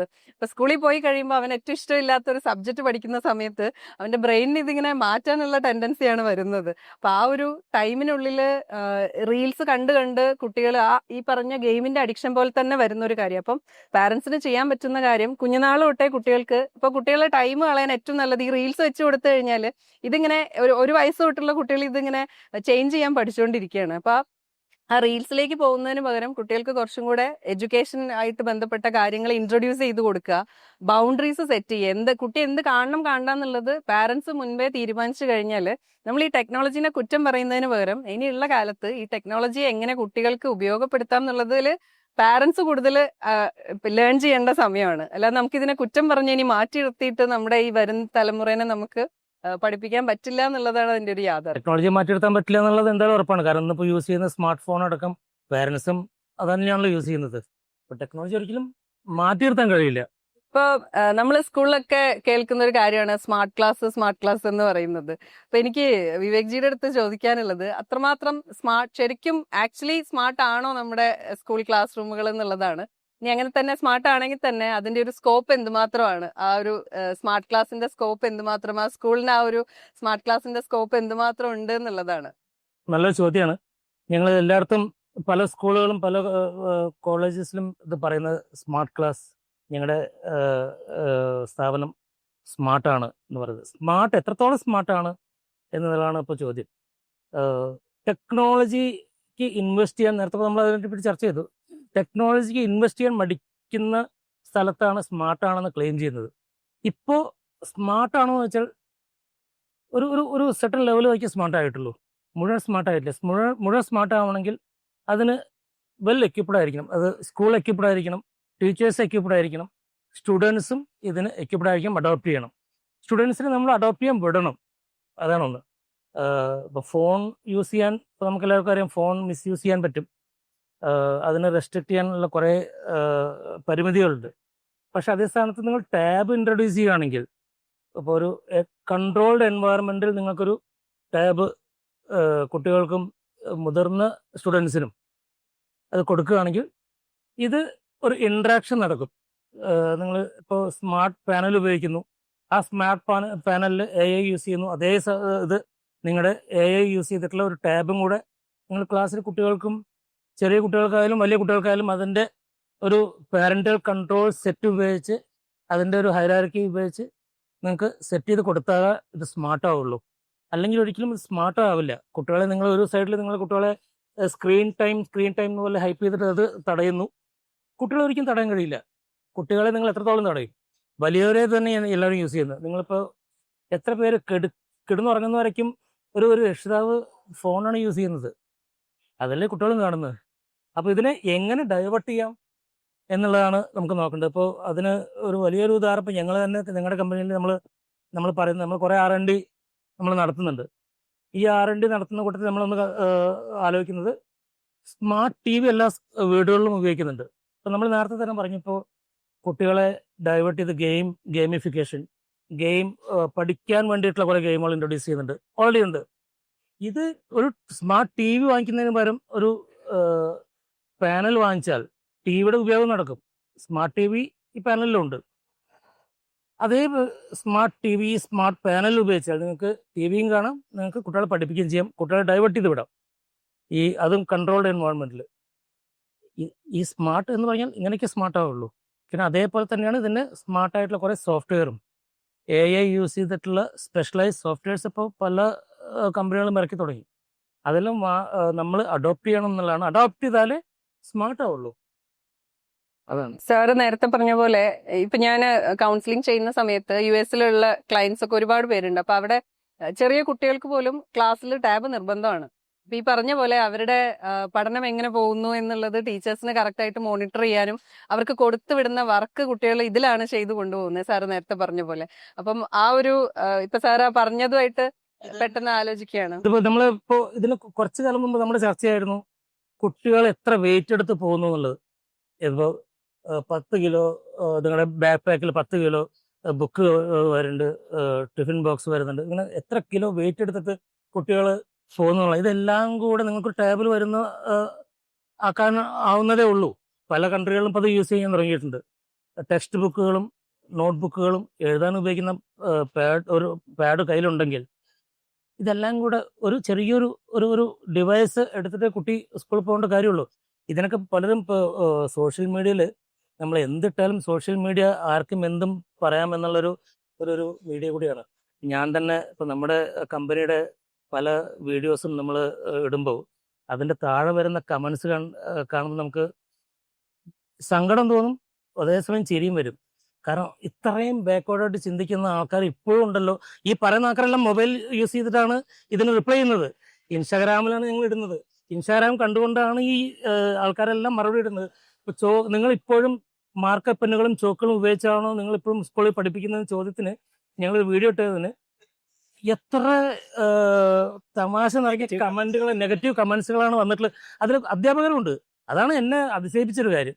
അധ്യാപകരും ചോദിച്ചിട്ടുണ്ട്, നിങ്ങൾ ഇത്രയും സ്മാർട്ടാണ്, ഞങ്ങൾ പഠിച്ചത് അങ്ങനെയല്ല. ഇപ്പോഴും പല സ്കൂളുകളും സ്മാർട്ട് ആയിട്ട് പഠിപ്പിക്കുന്നില്ല. പലർക്കും നിങ്ങൾ ഈ പറയുന്ന സംഗതി അഫോർഡ് ചെയ്യാൻ കഴിയുന്നില്ല. നിങ്ങളിത് എല്ലാം സ്മാർട്ട് എന്ന് പറഞ്ഞാൽ അത് ഇവിടെ നടപ്പിലാവില്ല, ഇത് ഇന്ത്യയാണ് എന്നൊക്കെ പറഞ്ഞു പറഞ്ഞോ. ഇതിൽ എനിക്കൊരു തമാശ തോന്നിയ ഒരു കാര്യം എന്താ വെച്ചാല്, ഈ പറയുന്ന പേരൻസ് ഒക്കെ അവരുടെ മൊബൈൽ ഫോണ് ഓണാക്കാൻ പറ്റിയിട്ടില്ലെങ്കിൽ കൊടുക്കുന്നവർ കുട്ടികളുടെ കയ്യിലാണ്. ടിവിയുടെ റിമോട്ട് ഒരു സാധനം മാറ്റിയെടുക്കാൻ പറ്റിയില്ലെങ്കിൽ അവർ കുട്ടികളെയാണ് ആദ്യം വിളിക്കുന്നത്. എന്നിട്ട് അവർ പറയാണ് ഞങ്ങളൊക്കെ അവർക്ക് പഠിച്ചത് ഈ രീതിയിലാണ്, ഇന്നത്തെ നീ വേറെ കേസിൽ ഇങ്ങനെ ചെയ്യുന്നത്. അല്ല, നമുക്ക് പൊതുവെ ലോകത്ത് എല്ലായിടത്തും കാണുന്ന ഒരു അപ്രോച്ചാണ് BYD എന്ന് പറയുന്നത്. ബ്രിങ് യുവർ ഓൺ ഡിവൈസ് എന്ന് പറഞ്ഞിട്ട് ഒരു മൂവ്മെന്റ് ഉണ്ട്. അതായത് കുട്ടികളുടെ കയ്യിൽ എന്താണോ ഡിവൈസ് ഉള്ളത് ആ ഡിവൈസ് ക്ലാസ് റൂമിലേക്ക് കൊണ്ടുവരിക എന്നുള്ളതാണ്. ഇപ്പൊ നമ്മളിപ്പം നേരത്തെ വിവേക് സാർ പറഞ്ഞതുപോലെ നമ്മൾ ക്ലാസ് റൂമിനെ മാത്രം സ്മാർട്ടാക്കുകയും ക്ലാസ്സിലെ ഏറ്റവും ഇന്റഗ്രൽ പാർട്ടായ ടീച്ചേഴ്സിനെയും സ്റ്റുഡൻസിനെയും സ്മാർട്ട് ആക്കാതിരിക്കുകയാണ് ചെയ്യുന്നത്. അതൊരിക്കലും ഒരു ഫുൾ സ്മാർട്ടാകുന്ന ഒരു അവസ്ഥ അല്ല. ഇപ്പൊ കുട്ടികളെ മാറ്റി നിർത്തിയിട്ട് ആരും അവരുടെ ഡിവൈസ് ക്ലാസ്സിലേക്ക് കൊണ്ടുവരാൻ പാടില്ല. പല സ്കൂളിലും ബാഗ് ചെക്ക് ചെയ്തിട്ട് മൊബൈൽ ഉണ്ടെങ്കിൽ അത് പിടിച്ചു വെച്ചിട്ടാണ് ക്ലാസ്സിലേക്ക് വിടുന്നത്. മൊബൈൽ ക്ലാസ് കൊണ്ടുവന്നാൽ അവന് മൊബൈൽ തിരിച്ചു കൊടുക്കൂല എന്ന് പറയുന്ന എത്രയോ സ്കൂളുകളുണ്ട്. അങ്ങനെയുള്ള ഒരു അപ്രോച്ച് തന്നെ നമുക്ക് മാറ്റേണ്ടതുണ്ട്. കുട്ടികളുടെ ഡിവൈസ് അവർക്ക് ക്ലാസ് കൊണ്ടുവരാൻ പറ്റുന്ന രീതിയിലാക്കുക, അതാണ് നമുക്ക് ചെയ്യാൻ പറ്റുന്നത്. അവിടെയാണ് ഈ നേരത്തെ പറഞ്ഞ ഈ ടാബ്ലറ്റിന്റെ പ്രസക്തി വരുന്നത്. ക്ലാസ് റൂമിൽ കൊണ്ടുവരാൻ പറ്റുന്ന ഒരു ഡിവൈസ് ഉണ്ടായിരിക്കണം. ഒരുപക്ഷെ നമുക്ക് ക്യാമറയാണ് ഭീഷണി ഉണ്ടാക്കുന്നത്, ക്യാമറ അതിൽ വേണ്ട. അതുപോലെ തന്നെ എന്താണോ ഗെയിംസ് ആണെങ്കിൽ ആ ഗെയിംസ് അതിൽ വേണ്ട, അത് ഇൻസ്റ്റാൾ ചെയ്യാൻ പറ്റരുത്. ആ രീതിയിൽ കൺട്രോൾഡ് ആയിട്ടുള്ള ഒരു ഡിവൈസ് നമുക്ക് ക്ലാസ് റൂമിലേക്ക് വേണം. അത്തരം ഒരു ഡിവൈസിനെ കുറിച്ചാണ് നേരത്തെ താങ്കൾ സൂചിപ്പിച്ചെന്ന് മനസ്സിലാക്കുന്നത്. ഇപ്പം നേരത്തെ വിവേക് സാറ് പറഞ്ഞ ഇപ്പൊ കമന്റ്സ് വരുന്നു എന്ന് പറഞ്ഞതിലൊരു കമന്റ് ഞങ്ങളുടെ കാലത്ത് ഇങ്ങനെ ആയിരുന്നില്ല എന്നുള്ളത്. ഇപ്പം കൗൺസിലിംഗിന്റെ സമയത്ത് എപ്പോഴും വരുന്ന ഒരു കംപ്ലൈന്റ് ആണ്.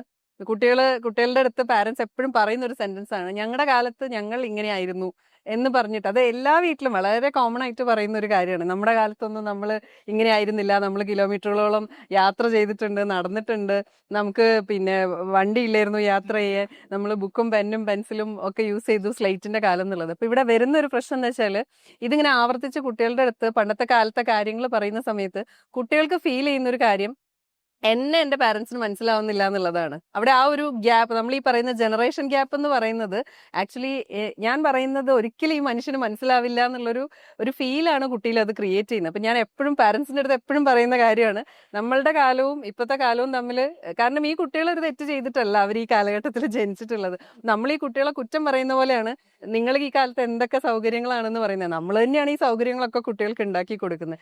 എന്നിട്ട് നമ്മൾ തന്നെ കുറ്റം പറയാണ്, നിങ്ങൾക്ക് ഇത്രയും സൗകര്യം ഉണ്ട്, ഞങ്ങൾക്ക് ഇത്രയും സൗകര്യം ഇല്ലായിരുന്നു എന്നുള്ളത്. അപ്പം കുട്ടികളുടെ ഉള്ളിൽ കണ്ടിന്യൂസ് ആയിട്ട് വരുന്ന ചോദ്യം, അതിനിപ്പോൾ ഞങ്ങൾ എന്താ ചെയ്യാനുള്ളത്, നിങ്ങൾക്കിത് പറഞ്ഞിട്ട് മനസ്സിലാവുന്നില്ലല്ലോ എന്നുള്ളൊരു കാര്യം. അപ്പം നമ്മൾ ഈ പറയുന്ന ഇപ്പൊ ടീച്ചേഴ്സിന്റെ കാര്യത്തിലാണെങ്കിലും ടെക്നോളജിയുടെ കാര്യത്തിലാണെങ്കിലും കമ്പാരിസൺ മാറ്റി നിർത്തിയിട്ട് ഇപ്പൊ പ്രാക്ടിക്കലി നമുക്ക് എന്താണ് ആവശ്യം, അത് നമ്മളെ കൊണ്ട് എന്തുമാത്രം ചെയ്യാൻ പറ്റും, കുട്ടികൾക്ക് എന്തുമാത്രം ചെയ്തു കൊടുക്കാൻ പറ്റും. ഇപ്പൊ സാറ് പറഞ്ഞ പോലെ സ്കൂളുകളിൽ മൊബൈൽ കൊണ്ടുവരാൻ പറ്റില്ല എന്ന് പറയുമ്പം അവിടെ എന്തുകൊണ്ട് അത് വേണ്ടാന്ന് വെച്ചതിന് ഒരുപാട് കാരണങ്ങളുണ്ട്. ആ കാരണങ്ങൾ മാറ്റിയിട്ട് അത് അവിടേക്ക് അഡാപ്റ്റ് ചെയ്യാൻ പറ്റുന്ന രീതിയിലേക്ക് എങ്ങനെ ആക്കാന്നുള്ളതേ നമുക്ക് നോക്കാൻ പറ്റുള്ളൂ. അതെ, ഒരുപാട് കാലം നമുക്കിതൊന്നും മാറ്റി നിർത്തിയിട്ട് എന്തായാലും നമുക്ക് പോകാൻ പറ്റില്ല എന്നുള്ളൊരു കാര്യം തീർച്ചയായിട്ടും നമുക്ക് അറിയുന്ന കാര്യമാണ്. കുട്ടികൾ ബോൺ വിത്ത് ടെക്നോളജിയാണ്. നമ്മളൊക്കെ ബോൺ അഡോപ്റ്റ് ചെയ്ത്, നമ്മളിപ്പോൾ ഈ ടെക്നോളജി അഡോപ്റ്റ് ചെയ്തതാണ്.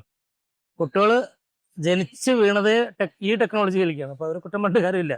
നമ്മുടെ ആൽഫ കിഡ്സിനെ ഒന്നും നമുക്കിനി ഈ ടെക്നോളജി അതുമല്ല മാറ്റി നിർത്തപ്പെട്ട് കഴിഞ്ഞാൽ ഈ പിള്ളേർ ബാക്കിലായി പോകും.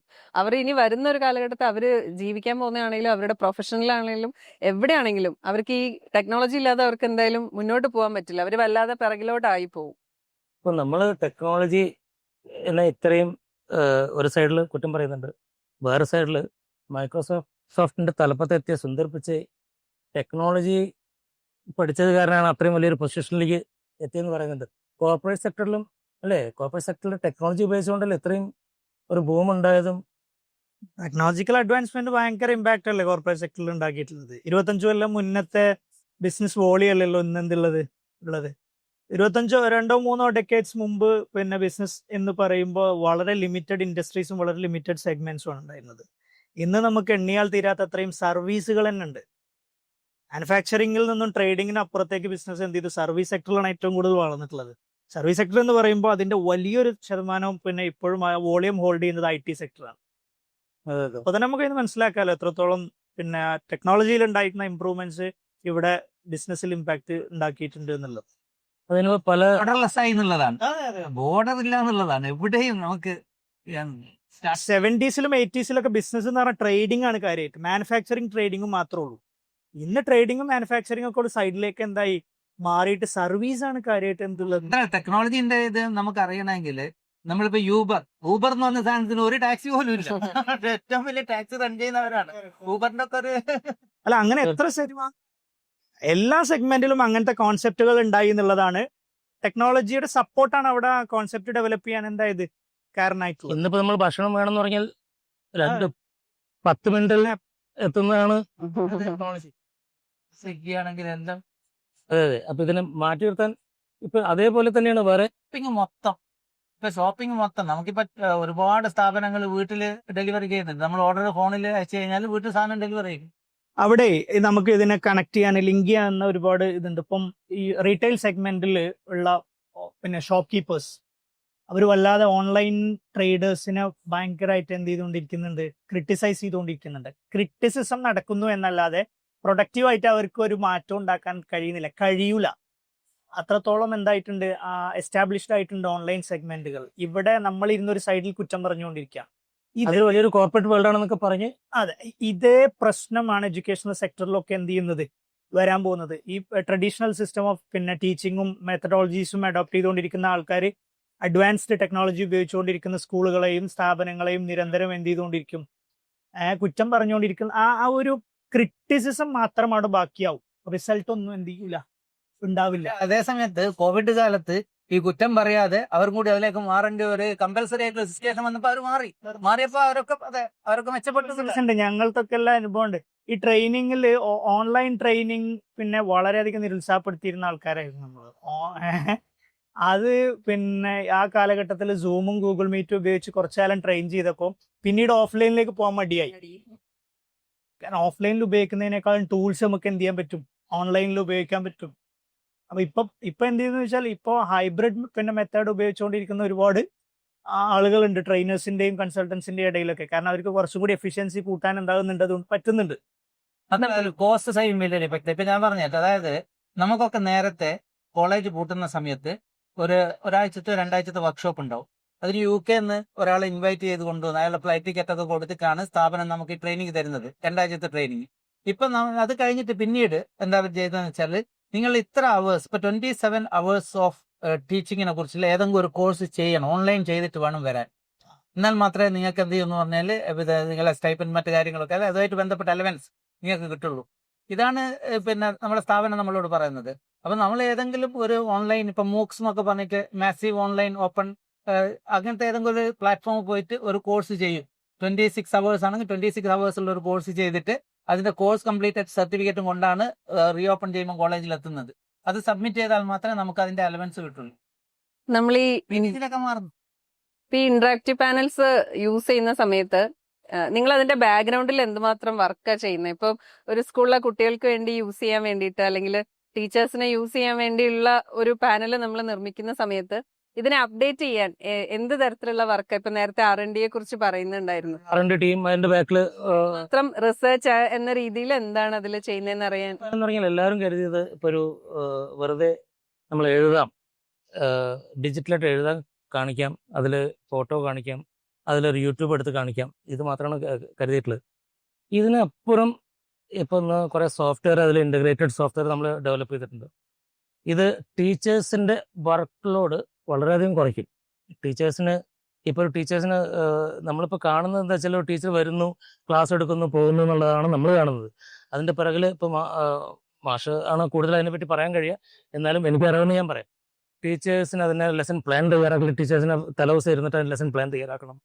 അത് എങ്ങനെ പഠിപ്പിക്കണം എന്നുള്ളത് ഒരു ഇതെടുക്കണം. അത് എങ്ങനെ കുട്ടികളെ അപ്രോച്ച് ചെയ്യാം, അതിന് എന്തൊക്കെ ഒരു ക്വസ്റ്റ്യൻ ആൻസർ അതിന് വേണ്ടി തയ്യാറാക്കണം, അതിന് ഹോംവർക്ക് എന്ത് കൊടുക്കണം, ഈ കുട്ടികളെ വീക്കായിട്ടുള്ള കുട്ടികളുണ്ടാവും, കുറച്ച് സ്മാർട്ടായിട്ട് കുട്ടികളുണ്ടാവും, ഇവർ ഒരേപോലെ എങ്ങനെ മാനേജ് ചെയ്ത് കൊണ്ടുപോകും. ഇതെല്ലാം ഈ ഒരു തലേദിവസ പ്ലാനിങ്ങിൽ ടീച്ചർ അത് പ്രിപ്പയർ ചെയ്ത് വരണം.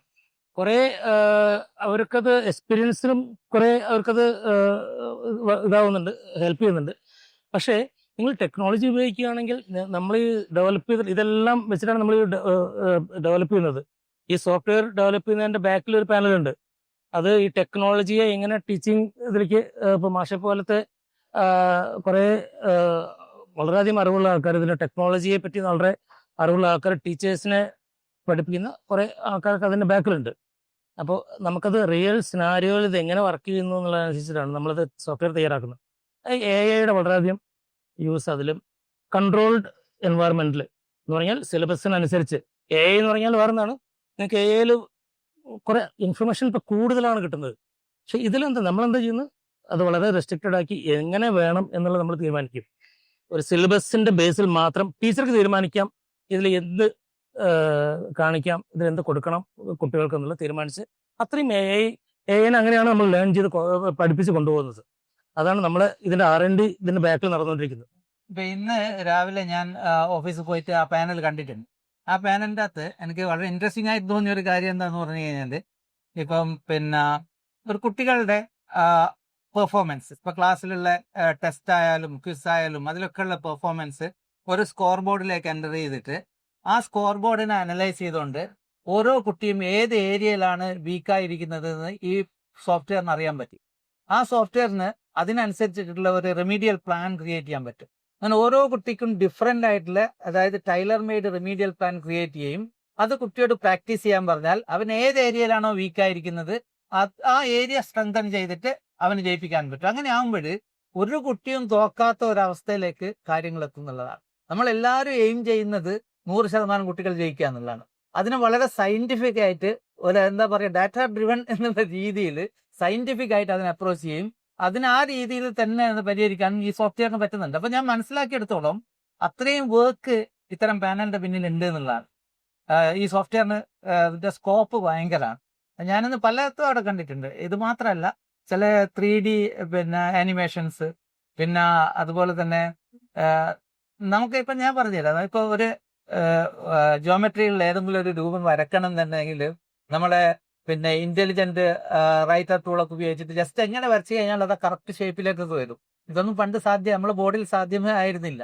അപ്പൊ അങ്ങനെ ഒരു വലിയ ഒരു ഡിസ്കഷനും ഒരുപാട് അവേഴ്സ് ഓഫ് വർക്കും വളരെ ഇന്റലിജന്റ് ആയിട്ടുള്ള ഒരു പ്ലാനിങ്ങും ഒക്കെ ഇത്തരം പാനലിന്റെ പിറകിലുണ്ട് എന്നതാണ് മനസ്സിലാക്കാൻ. ഞാൻ സാർ ഇപ്പൊ പറഞ്ഞപ്പോ കണ്ടൊരു വീഡിയോ ആലോചിക്കുകയാണ്.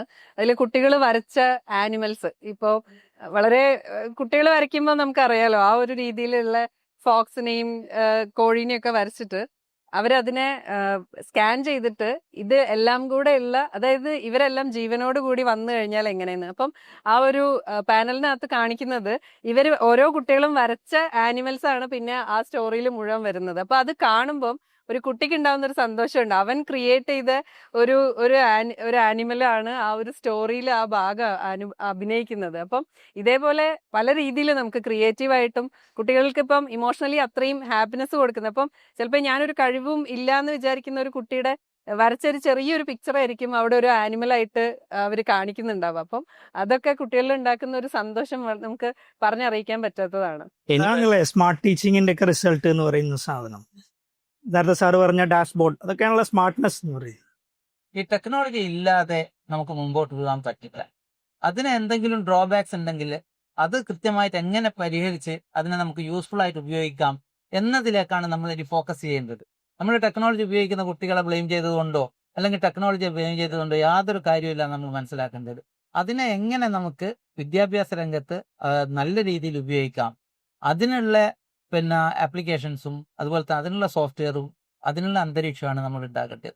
അപ്പോൾ ക്ലാസ് റൂമുകളെല്ലാം സ്മാർട്ട് ആവണം. അത് നേരത്തെ പറഞ്ഞത് ഫുള്ളി സ്മാർട്ട് ആവണം. അപ്പോൾ മൊബൈൽ ഫോൺ ഉപയോഗിച്ച് ക്ലാസ് റൂം പോകാൻ കുട്ടികൾക്ക് കഴിയണം.